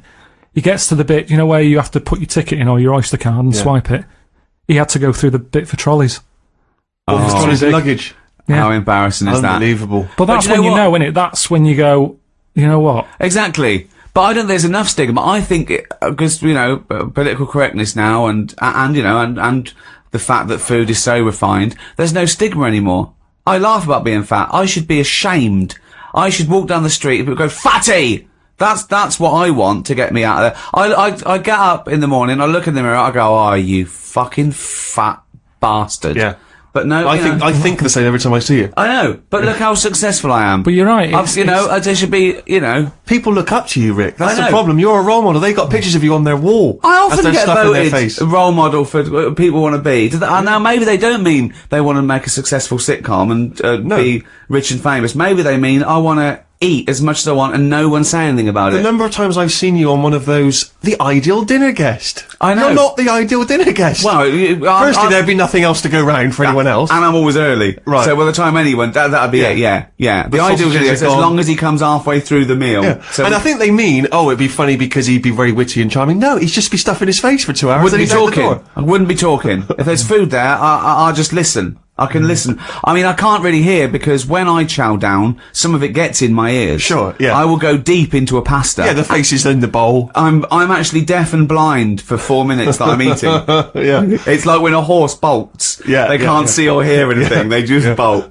But you know, I don't know what we could do really. I mean, I mean, I think we should be clear here. We're not saying, we don't want to encourage we're not people- saying fat people are all right. We're saying they're wrong. Well, yeah, but I want to make Oh, no. I want to make an important point here, Rick, Okay. which is that They're we're not gross. talking. What? We're not talking The about pigs. how. Listen, What? Fat? this is important. This is an important point. Okay. There's a lot of young people, and they don't eat and stuff because they want to try and look like Victoria Beckham and all that stuff. Oh, We're yeah. not talking about that. We're not talking about just being, a respectable size, No. a little bit curvy, whatever. You don't got to be like a size 0. We're not talking about that debate. Definitely not. We're talking about the crazy obesity that's going on. 5'2", you're weighing 14 stone. Absolutely.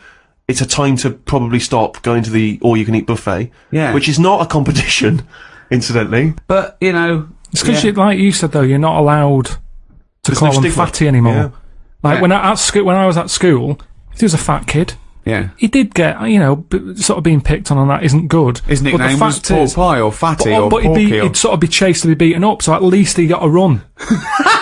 Whereas now, kids aren't allowed to pick on little fat kids. No, I know. So he's not running anywhere, and it gets worse. See that maybe is that a good thing? If you pick on a fat kid and steal his lunch money, is that cruel to be kind? Do you know what I mean? Survival of the fittest again, isn't it? But I mean, they go, okay, Jobson, you picked on little fatty again and nicked his lunch money. You go, yeah, I thought he was eating too much and I'm worried about his heart. They go, oh, well done, Jobson. Yeah.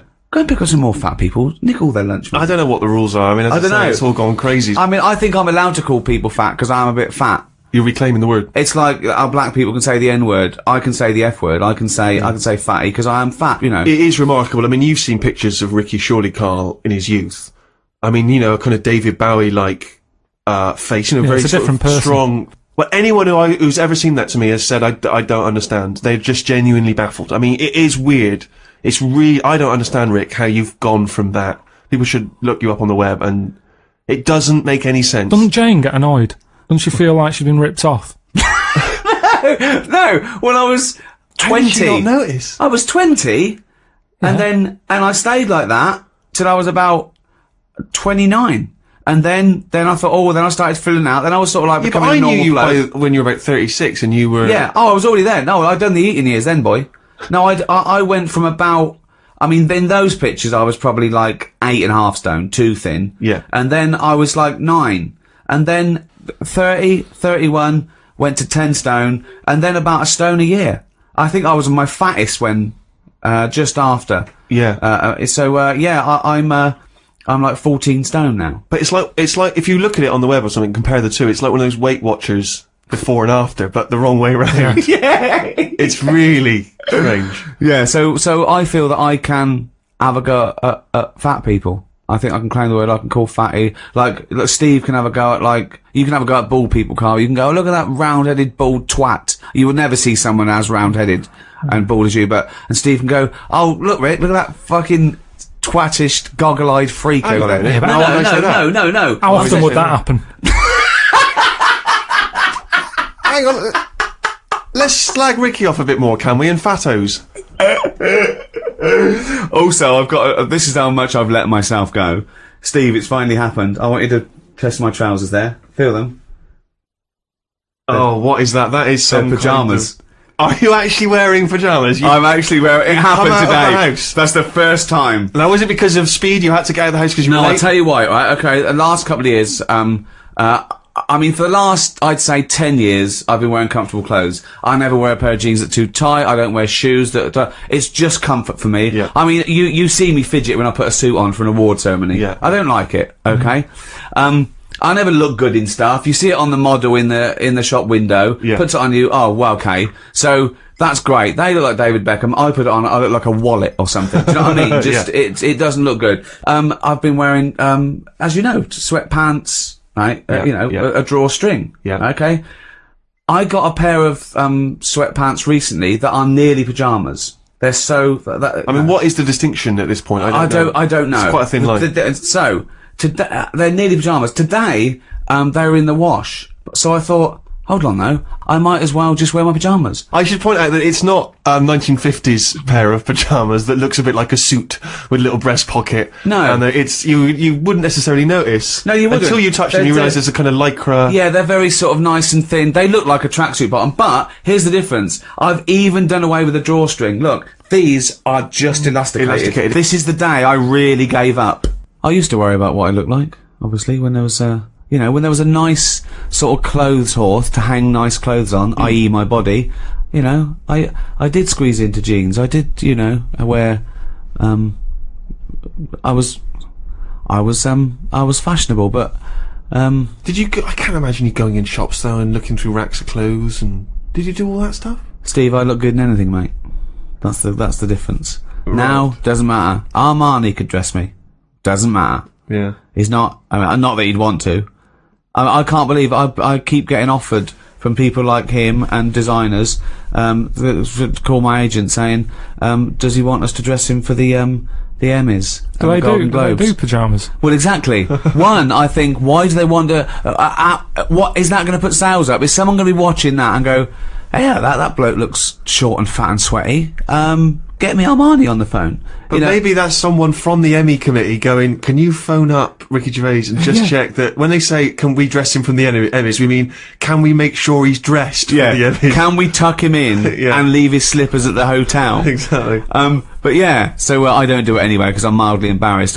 We went around those sort of luxury lounges where they give you things, they give you these, like, suits, like, Armani, Hugo Boss, they're just giving you suits. What, I won't heard about this. Oh yeah. When's this going on? Yeah, before like the Emmys, every What the fuck? I was out there, but no one notified me. Maybe you didn't get an invite. What do you mean I didn't get an invite? Yeah. The first one I went to, I was mildly embarrassed. Went around. Then I saw like Helen Mirren, The Sopranos. Bloody Helen Mirren's going round there, and I'm not. Yeah. But she's got more money than me. She don't need to go and get free stuff. She's the queen. She's the richest woman in the world. Fucking hell. Yeah, you've missed out, Steve. And they measure you and everything. I've taken. Piss off. This is insane. I've taken one suit. And I think a jacket. But usually what I do is I say I'll have a pair of sunglasses. I'm like Elton John at home. I've got a drawer full of the best sunglasses in the world, one-off editions of these beautiful sunglasses, where I'm embarrassed not to take something. They're incredible. They just give you all these things, you know. I feel like the kid in the Pied Piper. Remember when the Pied Piper, as revenge, he takes all the kids to a sort of magical land inside a rock where there's just sweets and fun, but the little lame boy, he can't get in there. He's left behind in the formerly rat-infested town. But he had the last laugh, didn't he? Because he couldn't go and get locked in the cave. Yeah, but he didn't. They weren't locked. It was a magical land inside the cave. He wanted to be in there. Was it? Yes, famously. Or was he a paedophile? Yeah, but that's got to be. It's got to be better than being stuck in a town with rats and old people. At least you get sweets. And a puppy. I worried then for a minute. I thought, oh, that's libelous. What, the Pied Piper was a paedophile. Like, so, excuse me, it's the Pied Piper here. We are, we represent the Pied Piper. Yeah. We represent the Pied Fiddler, the Pied Piper, the Pied Piper. Yeah, well, I mean, I used to care about fashion. But I also had little mistakes. If you're being creative with clothing, not everything's a winner. Yeah. Do you know what I mean? You can't always look good, even when I thought I looked good in everything. So what was, just quickly, what sort of era are we talking? Well, obviously student, that's when I sort of did And what was your default look? New romantic. Right. I mean, the first thing I did when I got to college, dyed my hair. Blousy shirts. But I dyed it black, sometimes military. The military was very big then, so, you'd have dyed black hair and a bit of eyeliner, but, maybe look a bit, gorilla. Then, I got signed, when I was in a pop band, a failed pop band, very quickly. But, I bought designer clothes. But then it all went, okay? So, the poor years, from when I was about, I don't know, 22 to 29 before I got a job. 4 years, starting 22, you had the high life. You went out by then. Yeah, and, so, we lived in that awful little place where I talk about it live, where, there was no toilet, so often I'd wee in the sink. Sure. And so, Great days. So I thought, well, I didn't have any money at all. And I used to wear a tracksuit all the time then, because I used to run around London. I was on the dole. We had 16 quid between us a week to spend. Right, so there was a lot of chili con carne being eaten. Yes. And rice, just filling up on rice and I'd run everywhere. And I was You'd run everywhere? Yeah, I'd just run. I'd get up and I'd run places. I'd run around the park. I'd run to visit friends who had jobs. I'd run to art galleries. And I'd run London. That was like my job. Why were you running it? It sounds like it's the life of a smackhead. Why were you running everywhere? I was super fit. In my 20s, I'm not only sort of like thin, but fit as well. I'd run at least 5 to 10 miles a day and work out. I did karate twice a week. Honestly. Anything but a job. Anything but a job, yeah, because I was trying to be a pop star and I told myself, no, I'm an artist. I can't possibly get a job. It's bohemian. I just eat rice. Yeah. Well, and I was fine. It was absolutely fine. I never thought, oh, this is really annoying. I've got to get a job. I thought, I haven't got a job. I'm doing this. I'm doing a banner. You were signing on, were you? I couldn't because, I hadn't had a job before that. So I think we got our rent paid and then we'd split Jane's money that we got our rent paid, and you know, we were left with, as I say, I remember it was 16 quid a week, and it was the early 80s, mid 80s. So, I didn't get new clothes. So I had some, you know, old ones, and, you know, to go to jumble sales, it's fine. Yeah. Okay. But I remember once we were getting new curtains, and, the old ones that were in this flat were like sort of a chintzy, sort of goldish sort of lame with a thread in them, with sort of leafy pattern, very sort of thick. What kind of late 70s style? Yeah, exactly. And Jane was took the old ones down. I went, don't throw them away. I'll make a suit out of those. Yeah, of course. So sort of Jane just sort of nodded and went, okay. And she went to work. Yeah. So I thought, wow, okay, let's have a go. I'll show her. I've never made a suit before, but how hard can it be? Yeah. Do you know what I mean? I used to, you know. That would be my first thought. I used to make everything. I used to make, I remember, I made shelves once. I found 3 bits of wood in a skip, okay? And I sort of put 2, vertically and put 1 across the top, right? So it was like, you know, a goal post, right? I thought it was shelf. I didn't put a nail in each side.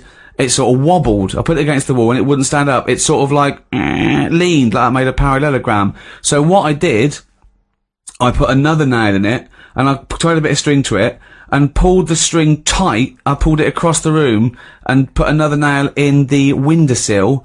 And so now there's this shelf that wants to fall over, but can't, because it's tied to another wall.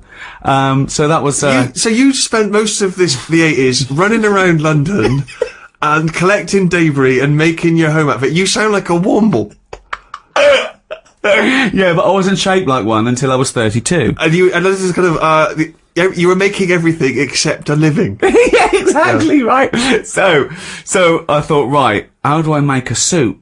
I thought, well, I used to go to the library and learn, I don't know, I can make a suit. You know, I don't want to do it like other people, I do it differently. So my method for making this made-to-measure suit, was I got one of the sets of curtains and laid them on the floor. Right. I laid down on the curtain and drew round my legs.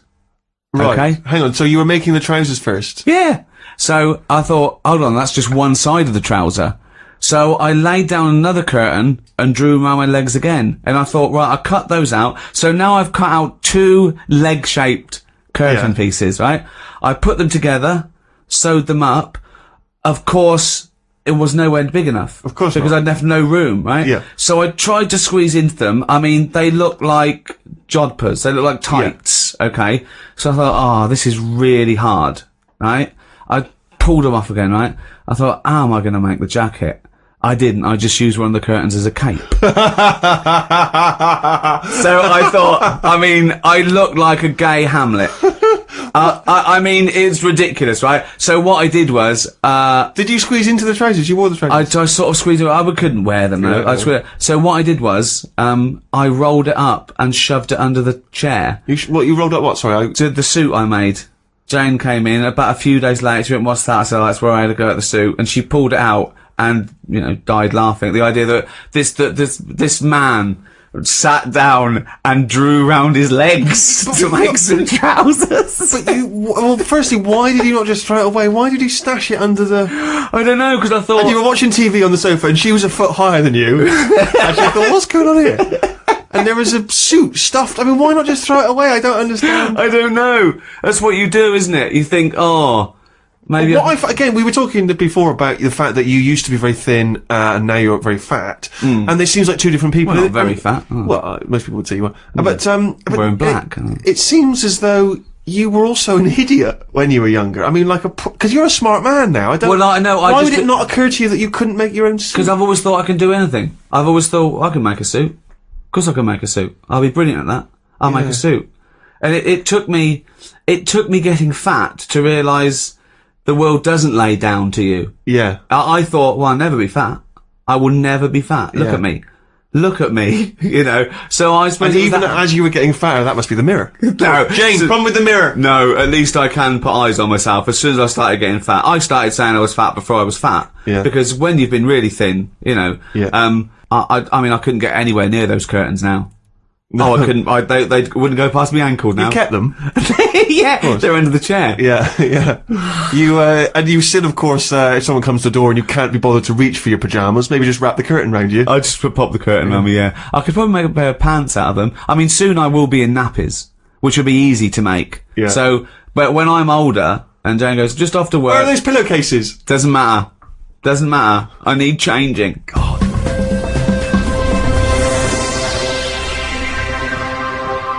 Food's too nice, though, isn't it? That's where the problem is. Well, yeah, some food. Well, no, a lot of food. More food's nice now. I find that I eat because I go, that's nice, rather than I'm hungry. Oh, That yeah. seems to be the problem. I stopped eating when I was hungry, when I was about 29. Yeah. I used to, I've got to eat now. I've got other stuff to do. We got to eat, yeah, shove it in, right? And then at that, I've never only ate because I was hungry for many, many years. But it's not just that either, is it? Like, we've got mates who've, like, had a kid now. And that's eating stuff. That, seriously, I'm not joking. That is having stuff that I've never had. And it hasn't even got teeth yet.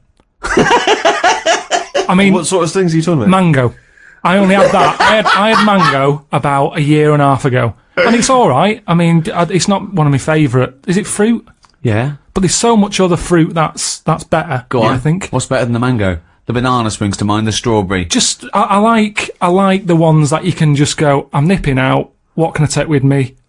I'll have an apple. Well, the banana's the best, because it's got its own little carry case. Yeah. Yeah, that's alright. But they're saying that, you see, this is why we've got more fat people. In supermarkets now, you can buy cut up apple in a bag. Really? That's pretty lazy, isn't it? That is lazy. Again, I've got to confess that I have my portions of fruit first thing in the morning, liquidized. Yeah. I have a smoothie, I put all the fruit in there, I drink it. I'm not chewing. If you want me to eat fruit, I'm not chewing it. At the end of the day, food's nice. Yeah. There's loads of it. Well, No, there is. in the Western world there is, Yeah, yeah. that's what I'm saying. But It's in the many places Western there's world that's not. fat. Yeah, but this Okay. is the whole point, isn't it, about the gluttonous West, is that we are indulging ourselves. Yeah. If we were scrabbling around starving like a third world country, we wouldn't be in that situation. Well, there's But all we're the- drinking the fizzy lemonades Exactly, and the there's Cokes loads of and it. And now, every time I buy something, it's a 2 for 1. So you end up buying more than you need. And then Suzanne's always saying, eat this ham, will you? It's going off. I don't even want it. Why is she buying so much ham? Because it's 2 for 1 offer. We don't need 2 lots, but the person at the till goes, you know, this is 2 for 1. You go, nip back and get one.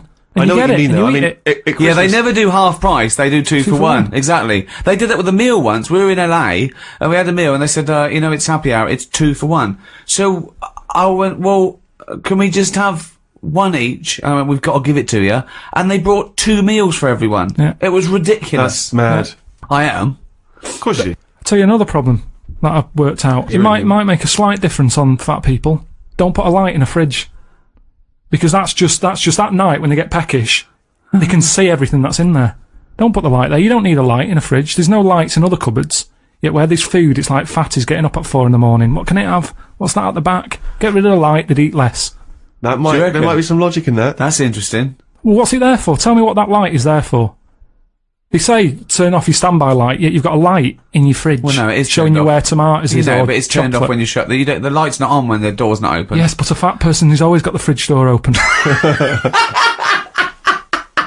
So what are you saying, in a way, is that the free market, capitalism being what it is, which has allowed companies, food manufacturers to make them more full of more salt, more fat, in order to Well- attract you, in order to make more profits, is actually resulting in obesity. I was in a cafe, right? I normally like to go in there, and I might have beans on toast, Cheese on cup top. of tea, I might have a bit of cheese. Yeah, cheddar on top. Only if they offer. I sometimes sort of think I shouldn't have it, so I'll only have it if they say, do you want cheese? Oh, okay. And then it's down to their problem. Do you know what I Yeah. mean? It's kind of like, they made me have that. Yeah. So, anyway, I'm sat in there. Look how Ricky's glazed over just thinking about cheese on toast now. I'm sat in there. This little fella, I'd say he was from, like, Africa or something. Came in, he had a little top hat on, suitcase, and red jeans. Dead happy he was. I think he just turned up to London. It's his first day out, and he's probably thinking, I can't believe me. Look at the choice here. Anyway, the difference All was... conjecture. Yeah. Is All it- hypothesis. yeah, The go on. difference was, he went in, and he said, have you got any porridge? He asked for 2 bowls, for the price of 1. There was a little bit of a... A kerfuffle. Yeah, a little bit, because he couldn't understand why. You've got loads of porridge, give me 2 portions. But what I found interesting is, he didn't want to go for the donut or the pastry because in his country they don't have it. So food where he's from is for what food is for, isn't it? Giving you energy. Yeah. Here, it's not about that, is it? No. You go, oh, I'd love a little muffin. So I just found it interesting. That's all my point is that he could have anything. He's come over here. He's in London. He's got loads of stuff on offer. Yeah. He still wanted his porridge. Do you think that? Well, firstly, do you think perhaps he had travelled from the past in some kind of time machine? But secondly, do you think that now that he'll have his first taste of a donut, won't he, or a pain au chocolat? Do you think he'll get the taste of it next time you see him? Well, maybe that's how it let works, those isn't it? I franchises mean, out. why do I like? Hey, well, next time when they go, hello, usual. No, chef de porridge. I want a donut. That's what happens, isn't it? You try one. It's like that. The people I'm talking about who's had a kid and always giving it mango. They haven't let it add a burger yet. It hasn't got any teeth. Burgers aren't. I don't mean like a proper beef one. I mean like a takeaway one that's pretty soft. It's all about a mixture. You need a mixture in your body. You need to have, like I've said to you before, I get an urge for things that I don't even know about. Do you know what I mean? What, like what? Anything. The one that always surprises me are plums. Because I shouldn't get an urge for plums. I don't like them enough, but if I pass them in a supermarket, I go, I want them for a bit. Yeah, I think you need that. And I go mad. I'll eat a full packet in a day. I'll eat like 6 and get bellyache and that. And I know I shouldn't overdo it with them.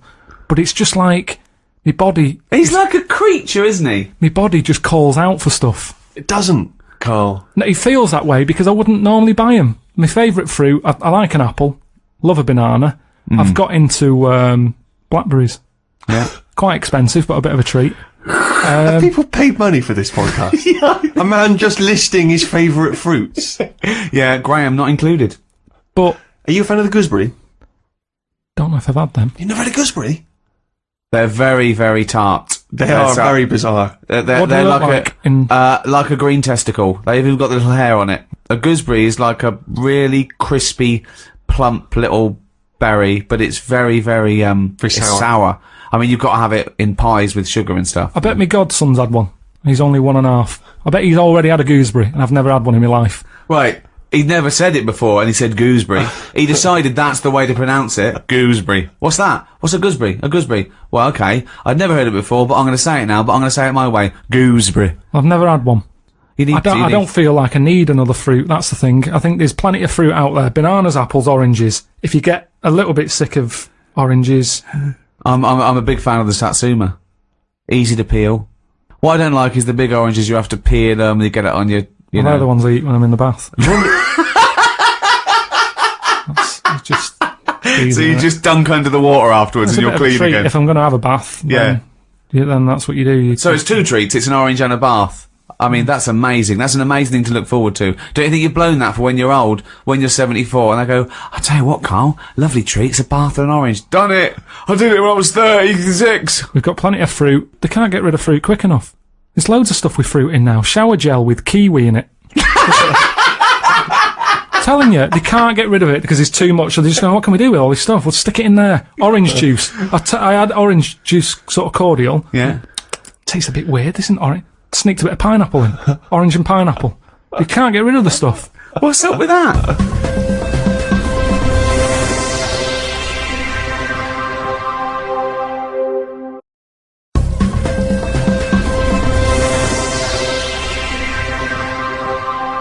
Talking yesterday to Matt Robinson, the guy I did the film with that you came over and did a part in that we've cut.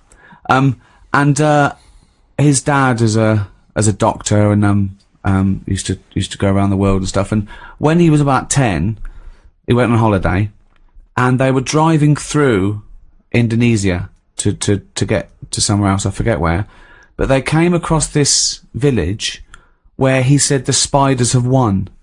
Okay, they drive in. As you're driving in, he could see these things sort of hanging from the trees and the sort of telegraph poles. And as they got closer, he realised they were just big spiders. They just made webs everywhere, and he could see them on the street, okay? He said it freaked him out. They parked up in this sort of like the high street, and he said he got out, and they were running on the pavements, like pigeons and that's just running everywhere. He said the kids were playing with them. The kids were playing with them. There was no one else freaked out. He said he ran to the restaurant. They had to stop. He ran into the restaurant, freaked out. He got into the restaurant, and there was a tarantula on the floor. And he ran back in the car. And he said later to his dad, was that a dream? And his dad went, no, it's true. You know, it's a real place, right? He was telling me, that's the worst place in the world. He was looking it up. He was trying to Google it, and he can remember the name of this place, Indonesia, and he put in Spider Village, Indonesia, right? And he couldn't find it. But another one came up in Cambodia, and it was there, and he said it was exactly the same, just as bad. A place where just spiders have won, okay? But in this place, they eat them. They eat the spiders. The local inhabitants eat the spiders. Yeah. Wow. So this town is just dense with spiders. It's They're just everywhere. dense, they're just happy there. No one's killing them. No one's doing anything. Are you just treading on them as you walk down the street? He said it's just they've just taken over. There's a place off Madeira they called Spider Island where no one lives there, but with absolutely no predators. There's just millions of spiders, but no one lives there. How do you prevent the spiders? You know, when you're sleeping, crawling in, getting in. You don't. They just put up with them. I suppose it's that, you know, they're no weirder than any other insect or pest or whatever you call them. It's just, I suppose, because you think of spiders as loners. Yes. And they're the top sort of phobia, and it seems weird that they're almost treated like pets. But isn't that a weird place though, that you drive in and it's just, oh hello, welcome to Spider Town? I couldn't be dealing with it. I mean, my mum wouldn't be that bothered. She's still got that one that's under the telly. She's had that for ages. And my dad threatened that he was going to kill it because he's sick of it. She's put a bit of Tipex on its back. So she knows. What? So she knows. Well, how many spiders are there? What, you think you kill it and then replace it out of guilt? It's not like a budgie. No, but you can sort of say, oh, I don't know, it's gone. And then if one turns up again, he'll go, your spider's back. Yeah. But now she's marked it. What? So hang on. It Well, has that's weird. It has a web underneath the telly. It's always under the telly. I don't think it bothers with a web. But what do you mean she keeps a spider under the telly? It's just there, and she's sort of like, it's not a problem. They get rid of flies. They're not dirty. It doesn't get rid of flies if it sits there watching Coronation Street. It doesn't do much. Honestly, it can be there in a corner. I don't know what it does. I don't know. It just sits there. But she likes the fact that it's there. It's that thing, innit, of older people like that, don't they? They don't like change. It's like part of the family, you know. All the kids have left home now. She's got this little spider with Tipex on its head. I like the way that she went to a drawer. She had an idea. She was worried about it. She was worried about her husband killing it. I know. This is for your own good.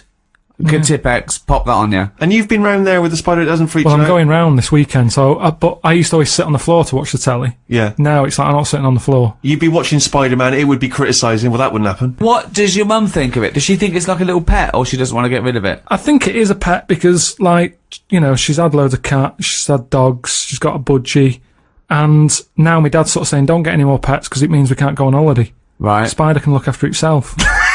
I love the idea. Someone say, do you mind coming, we're on holiday for a week, do you mind coming around with a fly every 2 days? Yeah, I just keep an eye on it. I mean, I thought Spider Island was weird, but keeping a spider under the telly with Tipex on it as a pet.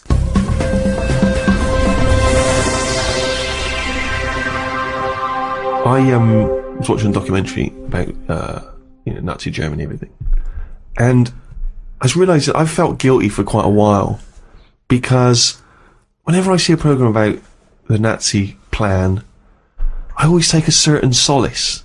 Like, I'm slightly smug that I know I'd have been okay because I'm tall and blonde, almost blue-eyed. Yeah. Pretty much fully functioning, except the eyes are a bit poor. The Aryan race. And that's what they were after, wasn't it? The sort of Superman, the Aryan. What do you mean? Yeah. Well, Steve would have been the Aryan pin-up. Yeah, I'm like a kind of poster boy for Nazi Aryan. You wouldn't. You wouldn't have been a pin-up. No, but, they'd have certainly, I'd have been, maybe not on the posters, but I'd certainly have been down the recruitment office. Really? Signing people out there to say, we want you to look like this. So what do you think so? So Steve they go, okay, we want someone tall, blonde hair, blue eyes. Someone goes, I know the person. He's really tall. He's got really sort of striking eyes and is quite blonde. And they go, get him here. What do you think? He walks in, Hitler sees him, all the generals go, Hitler would love me. Do you want everyone to look like this? Thoughts, Carl? If you turned up, they'd go, hang on a minute, this doesn't match. What are you talking about? What are you talking about? No way. No way. I am an ideal Nazi. I think someone would sort of go, hang on, I think there's been a mistake here. No. That's bollocks. That is absolute nonsense. I guarantee that I would have been one of the most popular Nazis. Did they stick with that? Did they was that the rule? Or did they see someone like you and go, hang on, we need a lot more on this list, because I've just seen something out there that ticks all the boxes, and it's a little bit off. No. Well, do you know what? You can laugh, but what would they have made of you? You'd have been straight against the wall, mate. No, but I've been alright, but Hitler was a bit like me, wasn't he? Yeah, you did look like a slightly about 5'8", dark hair. I mean, he made me laugh, Hitler. Doesn't make many people laugh, but... No, I know, but do you know what I mean? He's going, oh, we've got to be blonde. I go, hold on, whoa, Adolf, take a look at yourself, son. Do you know what I mean? Yeah, but he was just, he was aspiring to something more like me. Well, at least dye your hair. Why didn't he just at least peroxide it? If I said to Hitler, we got to do this image, right? Because people are laughing at you, because you're going around saying you want tall, blonde-haired, blue-eyed fellas, and you're a little short, brown-eyed, black-haired fella. Right, first of all, okay, put these contact lenses in. Little blue contacts. Oh, look at that, your eyes pop. Lovely. Okay. Let's dye your hair, peroxide that, maybe, like Dave Sylvian, give him a little quiff. Okay? Now, some right? build-ups in his shoes. Yeah, some Cuban heels, maybe high heels. Right, now go out there. That would have been an extraordinary look if that was the man that we knew and feared, giving those speeches. Peroxide hair, yeah. Cuban heels. I'd have found Anne Frank in a second, just passing by. Oh, yeah, here in the top window, in the attic window. He would have had to, he'd have gone, lads, don't bother going inside. Go look at this, get a ladder. Here she is. Typing. Yeah. I'm not saying it's a good thing, Carl. I'm just saying that, one can have these guilty thoughts. Only those things that I've said where I get an urge to slap a kid or something. When did this happen? There's just little things like that. The other day when I was in the park and there was a goose just sat on the edge of the pond and I just wanted to run up and kick it. It's because you're not allowed. And it's there and it's almost like going, come on. You just want to give it a little boot. And it's same with babies, sometimes you just want to slap their head. Not hard. Oh, God! But I'd say that's the weird thing. Ricky has that impulse when he sees you. I don't have anything where I sort of, want to be German or something. That's too... I'm not saying I want to be German. I'm saying I feel guilty because when I see those things, I think, I'd have been okay. Yeah. What would you have done, though? Do you reckon you'd have helped out, or you'd have kept quiet, just done your bit? I'd like to think I'd be one of those people who would have pointed and said, no, you can't be doing this. This is out of order. But I know in my heart I probably would have just kept stum. Because I'd have liked the... Oh, he's already talking German. I'd like the uniforms. I'd have just kept my head down. Well, you might have had to survive. Well, I just think I think I'm living in the best time for me. I think if it was about ages ago or something, it wouldn't have been right. I think I've just been lucky. But if you were in one of those situations, whether it be Nazi Germany, anywhere else, where you see oppression going on, horrors, would you stand up and fight for justice, put your own neck on the line, or would you just keep quiet? What do you mean, keep your neck? What do you mean? Well, this is the thing. For instance, if I knew Anne Frank was in my loft. Well, yeah. Perfect. Would you if you knew Anne Frank was in your loft, and your dad came in and went, right, whatever you do, don't harbour any Jewish people, the Nazis are, right, also they're looking for spiders under tellies, you and your mum sort of looked at each other, so what would you do? You met a little German fella, young Carl, it's a little round-headed fella. I'd probably just go, no, I don't know who's up there. Well, we are checking, and if we find her, then you... What's the ridiculous rule? Well, what do you think, though? Of course, it was a threat of death if you harboured someone. Yeah, but that was why it was so heroic. Well, hang on. Sorry, could we just have this conversation played out, please, Rick? You're the German. Hello, Carl. How are you? Yeah, I'm all right. Yeah, what's the problem? You're losing your hair. You're stressed. A little bit. Yeah, it's bad times. Right. You're not hiding anything from me, are you? No. Oh, okay. No. And when you're asleep at night, do you hear the creaks of anyone upstairs? I'm quite a sort of, once I get to sleep, because my restless legs and that, I'm normally pretty tired, so I'm out like a light. If I came round, could I look in the attic, and if I find anyone... It's up to you, I've got to go out, I mean... Well, I tell you now, if I go on and find someone, I will kill you. Well, I don't know if anyone's up there. I wouldn't say it's his job. I'd say you go and have a look. Yeah, but Well, don't say that. You're meant to be protecting her. Just say it's No, up you've to got to you. get him off the Go and set. have a You've got look. to say, no, she's not there. I just checked. Don't worry about that. Listen, I wouldn't lie to you. You'd say... But this is the point, Cole. Are you willing to put your life on the line for someone else? And I think fundamentally, Not you for would be. not for her. And Why? Not for her. She's got her whole life to live. What's She's she a done? talent. She's writing. You're not doing anything. What are you not doing? writing. Staring at She's ants? innocent. More like she's innocent. I'd say Anne. I'd go up. Anne. Yeah. Listen, they've been again. I think you should move out, because this is sort of dragging, it's stressing me out. They keep knocking, I'm going to get dragged down with you, so can you move out of the loft now? You've been here a few weeks. But that's It's the no point. sort of life, Anne. You've been up here, you might as well be some sort of moth. There's no light. You sat there writing, so I don't know what you're writing. You've been up here for weeks. What are you writing about? I've kept a diary, and it's a bit of a struggle. You haven't been out. So, can you just move, please? That's what you do, is it? I don't know how much you're meant to do. But this is the point, isn't it, Carl? It's about what are you willing to do? People, during that time, protected people at their own expense, at their own personal risk. They went through, they lied, they got food, they forged documents for them, they tried to sneak them out of the country. They did incredible acts of heroism to Yeah. help other people. And you're doing saying nothing. You're going to kick her out on the You're street adding after to 2 it. weeks. You're adding to All it. I'm saying is, I'd say, Anne, I think they think you're up here now. I think it's best if you move on. I don't think you'd have even welcomed her in the first Why place. can't you? I can't leave here. Well, I tell you what, I think he's finding something a bit suspicious and he's going to come up. So I have warned you, Anne, don't moan. And I'd leave her to it. And then Yeah, if but they then- turn up again, I'd go and have a look. Well, no, because then you'll still get done. I won't get it done. You've harboured her now. You're in trouble. So either go through with it and protect her, or stitch her up and get yourself out of. What are you going to do? I'd say, right, Anne, listen. Go on. they've You've been- had one conversation. She's not listening to you. She's busy. She's writing. Anne, How are you getting up there? it's just a little, what's it, ladder? What are they called? A loft ladder. Yeah, a loft ladder thing. I Right, okay. go up there, give it a bang. Right. Hang on a minute, she says, stop it writing. What do you want? Well, Oh, your dad go, Carl, what are you doing? I go, I'm talking to Anne. Who? Anne Frank. Who's Dan Frank? The woman in the loft. Well, you're not harbouring Jewish people, are you? I don't know what she is. She's just up there all the time. I didn't know she was Jewish. I Yeah, wouldn't know she was Jewish, you know. I just sort of, she'd just be there. I'm talking about it's my mum and dad's house. Yeah. I'm younger. Yeah. There's a woman in the loft. It's just the norm.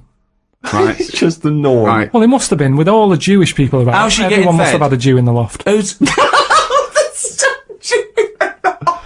But no, Is it like getting it lagged? Yeah. What's interesting though is that you've deliberately massaged this now to absolve yourself of responsibility. Suddenly you've made yourself a kid and it's not your responsibility. Yeah. We are asking you, the adult Carl They all Pilkington. said that.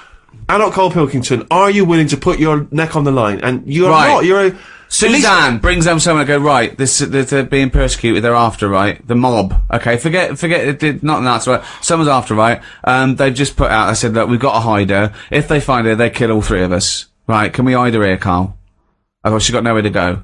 Let's at least take the risk. Well, let's set some rules. Before. Go on then. Right. How long are you going to be in the loft for? It might be a year.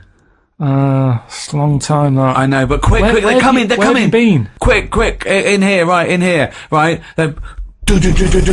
Right, Carl, do you answer the door and go, she's in here, boys, or do you go, Just no, stick she's her in not- the loft a minute. Okay, she's in the loft, okay. Hello.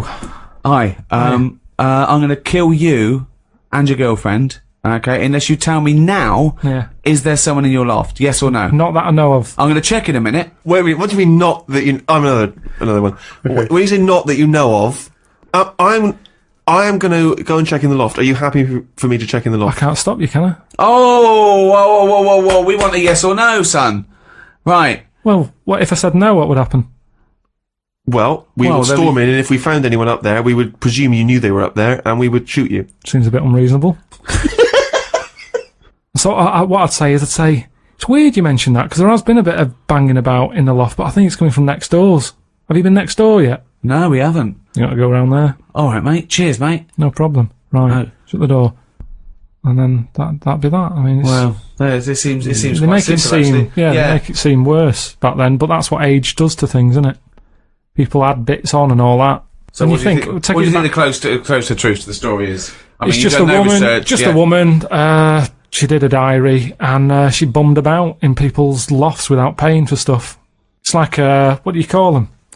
What do you call them when you get people living in houses? Squatters? Yeah, she's basically just a squatter with a diary. Unbelievable. That is the worst Ill-informed thing I've ever heard you say. ever heard anyone say. Unbelievable.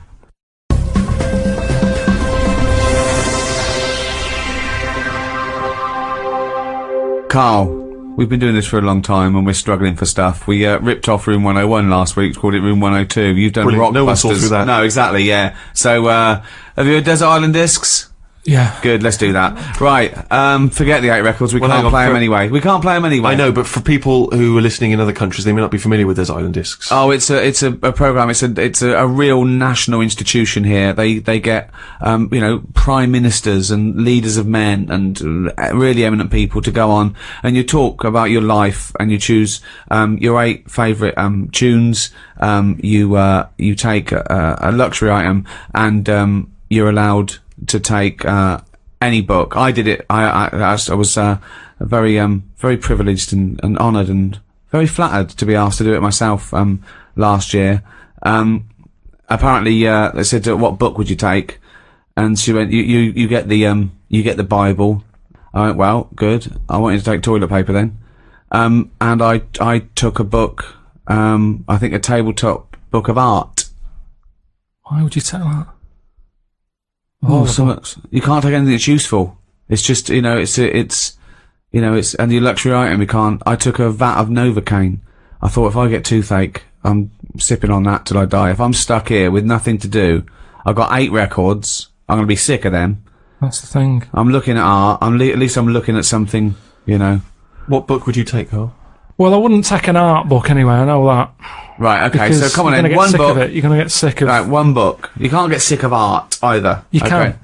You can. You can have a brilliant picture on your wall, but eventually, remember what I've said to you, your eyes get bored of anything.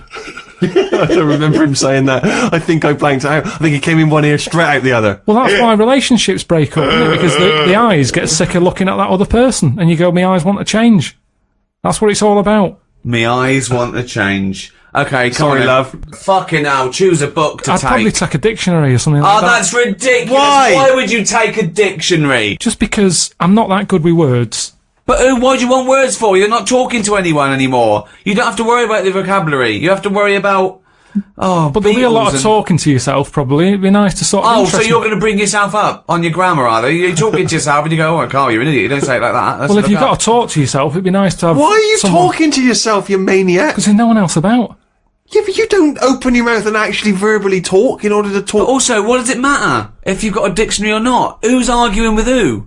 Because sometimes I feel frustrated when I can't get my point across. But it's just you! Exactly, already that's know even your more point. annoying. So- Look how so- you're getting annoyed now. You're annoyed with me because I can't explain what I mean. Yeah. I don't want to be annoying myself. Why would you be annoying yourself? But you'll already understand your point. You don't need to vocalise No, it. sometimes I think through what I'm saying. And Yeah. I think, does that make sense? And sometimes I'll go, no, it doesn't. And I'll go, why is that? And then you're working it out in your head. Now, if I've got a better vocab, I'll have a good little chat. What? Good little chat with yourself Carl, you already on a understand. desert island. You've got there. You're not reading the Bible. You get a dictionary out, so you get a better vocab, so you can have a decent chat with yourself. What are you saying? It becomes a point, if you're not keeping yourself interested in anything, your brain's going to turn to mush. Now, I know how you feel. I'm teaching my brain stuff, keeping it active. The only thing you've got on that island is your imagination and your thoughts. Now, if you can make those imaginations and thoughts better, which you do with language, you're going to have a better time, aren't you? Well, no, a thought is never restricted in your own brain by vocabulary, is it? Of course it is. No, Well, but no, if don't- you've you had the thought, you've had the thought. You don't go, hold on, I'd have a thought here, but I can't think of the word. You don't think in language in that same way, do you really? You think more conceptually. When someone came up, oh, guess what? I've just found the cure for... Oh, I can't think of the word. What? Forget it, I won't I've mention just it worked anymore. out the cure for A. I can't think of the word. Let's look it up. What is it? Cancer. No, but just to think, language is a powerful thing, isn't it? Yeah. Um, Oh, he's run out of words. You see, this is what I'm saying. It's sometimes difficult for me to get my point across with what I mean. Yeah, but that's fair enough if you're communicating, say, in this environment, and it's, dare I say it, perhaps a shame that you didn't read a dictionary before we started doing the podcast and all the broadcasting. But anyway, you've waited till you're on a desert island with no motherfucker around. Well, no. Well, I think by then, by the time you get shipwrecked, there would probably be a few more entries to the dictionary. Grippage, foodage, rummaging, replenishing. So what? All words are made up. Orange. One day someone went, what? He's got a head. It's got a head like something. It's got a head like a fucking what? I don't even know what. It's got a head like a fucking what? But that's what I'm saying. Let's make up a word. It looks like a orange. Like a fucking round orange. And the other thing is, say if I am captured. By who? What? By who? By a boat that's passing. Well, you captured? You mean saved? Alright, saved then, yeah. Okay. If I'm there you go again, you see. I went for captured instead of saved. You're captured by some pirates. Talking to anyone, Carl, in your head. It didn't matter. You knew what you meant. When you sat there on that desert island, you thought, oh, if I'm captured by a boat. They didn't come over and go, hi, Carl, we've come to save you. You wouldn't go, well, no, I don't want saving, I want capturing. I go, right, sorry, wait for the next boat. It didn't matter. You knew what you meant. You'd go, help! And you'd get on the boat. Do you think in words that you don't use? Unless you're specifically thinking about something you're going to say, maybe because we're doing some writing or whatever, we're not thinking in words, are you? You don't wander around thinking, today I feel so, I don't know what the word is. Extemporaneous. You know, you just feel, you experience, you think, you're not thinking logically about words and sentence structure and all those other things.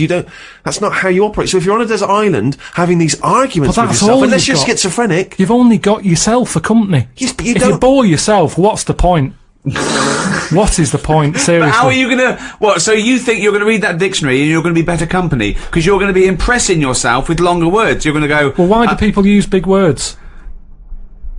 Because they can.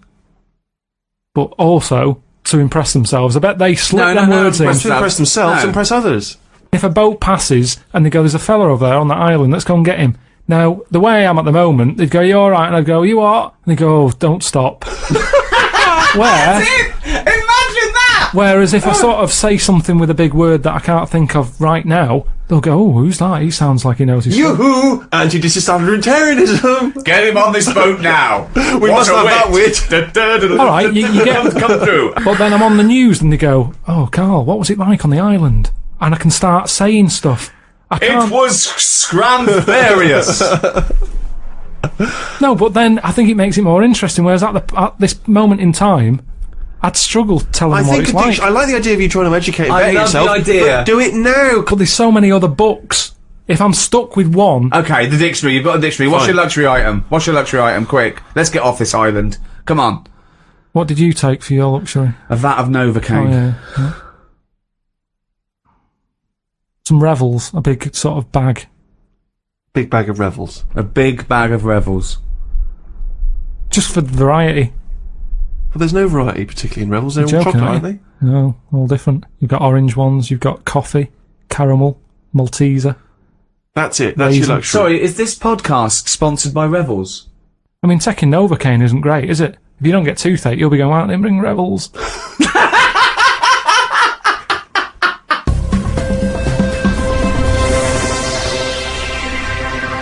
Thank you for listening. I mean, you are martyrs, saints and martyrs to have listened to this all these years. So that's it from us. Why don't you start again? Go back to the beginning and listen to all of them. The back catalogue, 5 series. See if you can find one wise word from Carl Pilkington. And if you're listening to this in the future, I'll tell you what, the world's gone downhill. No, it'll just be different. I don't think it'll go downhill. It's just going to change, and things are going to be different. We've talked about fat people. Is that a bad thing? Mammoths were fat, weren't they? Yeah. Then they died out. Then you get the Ice Age, and then this has happened. It's all going to happen again. That's what's going to happen. Brilliant. You just decided that now. Well, that's what happens, isn't it? A weed grows out of a crack. Put weed killer on it. 2 weeks later, it's back again. That's what the world's like, a big weed.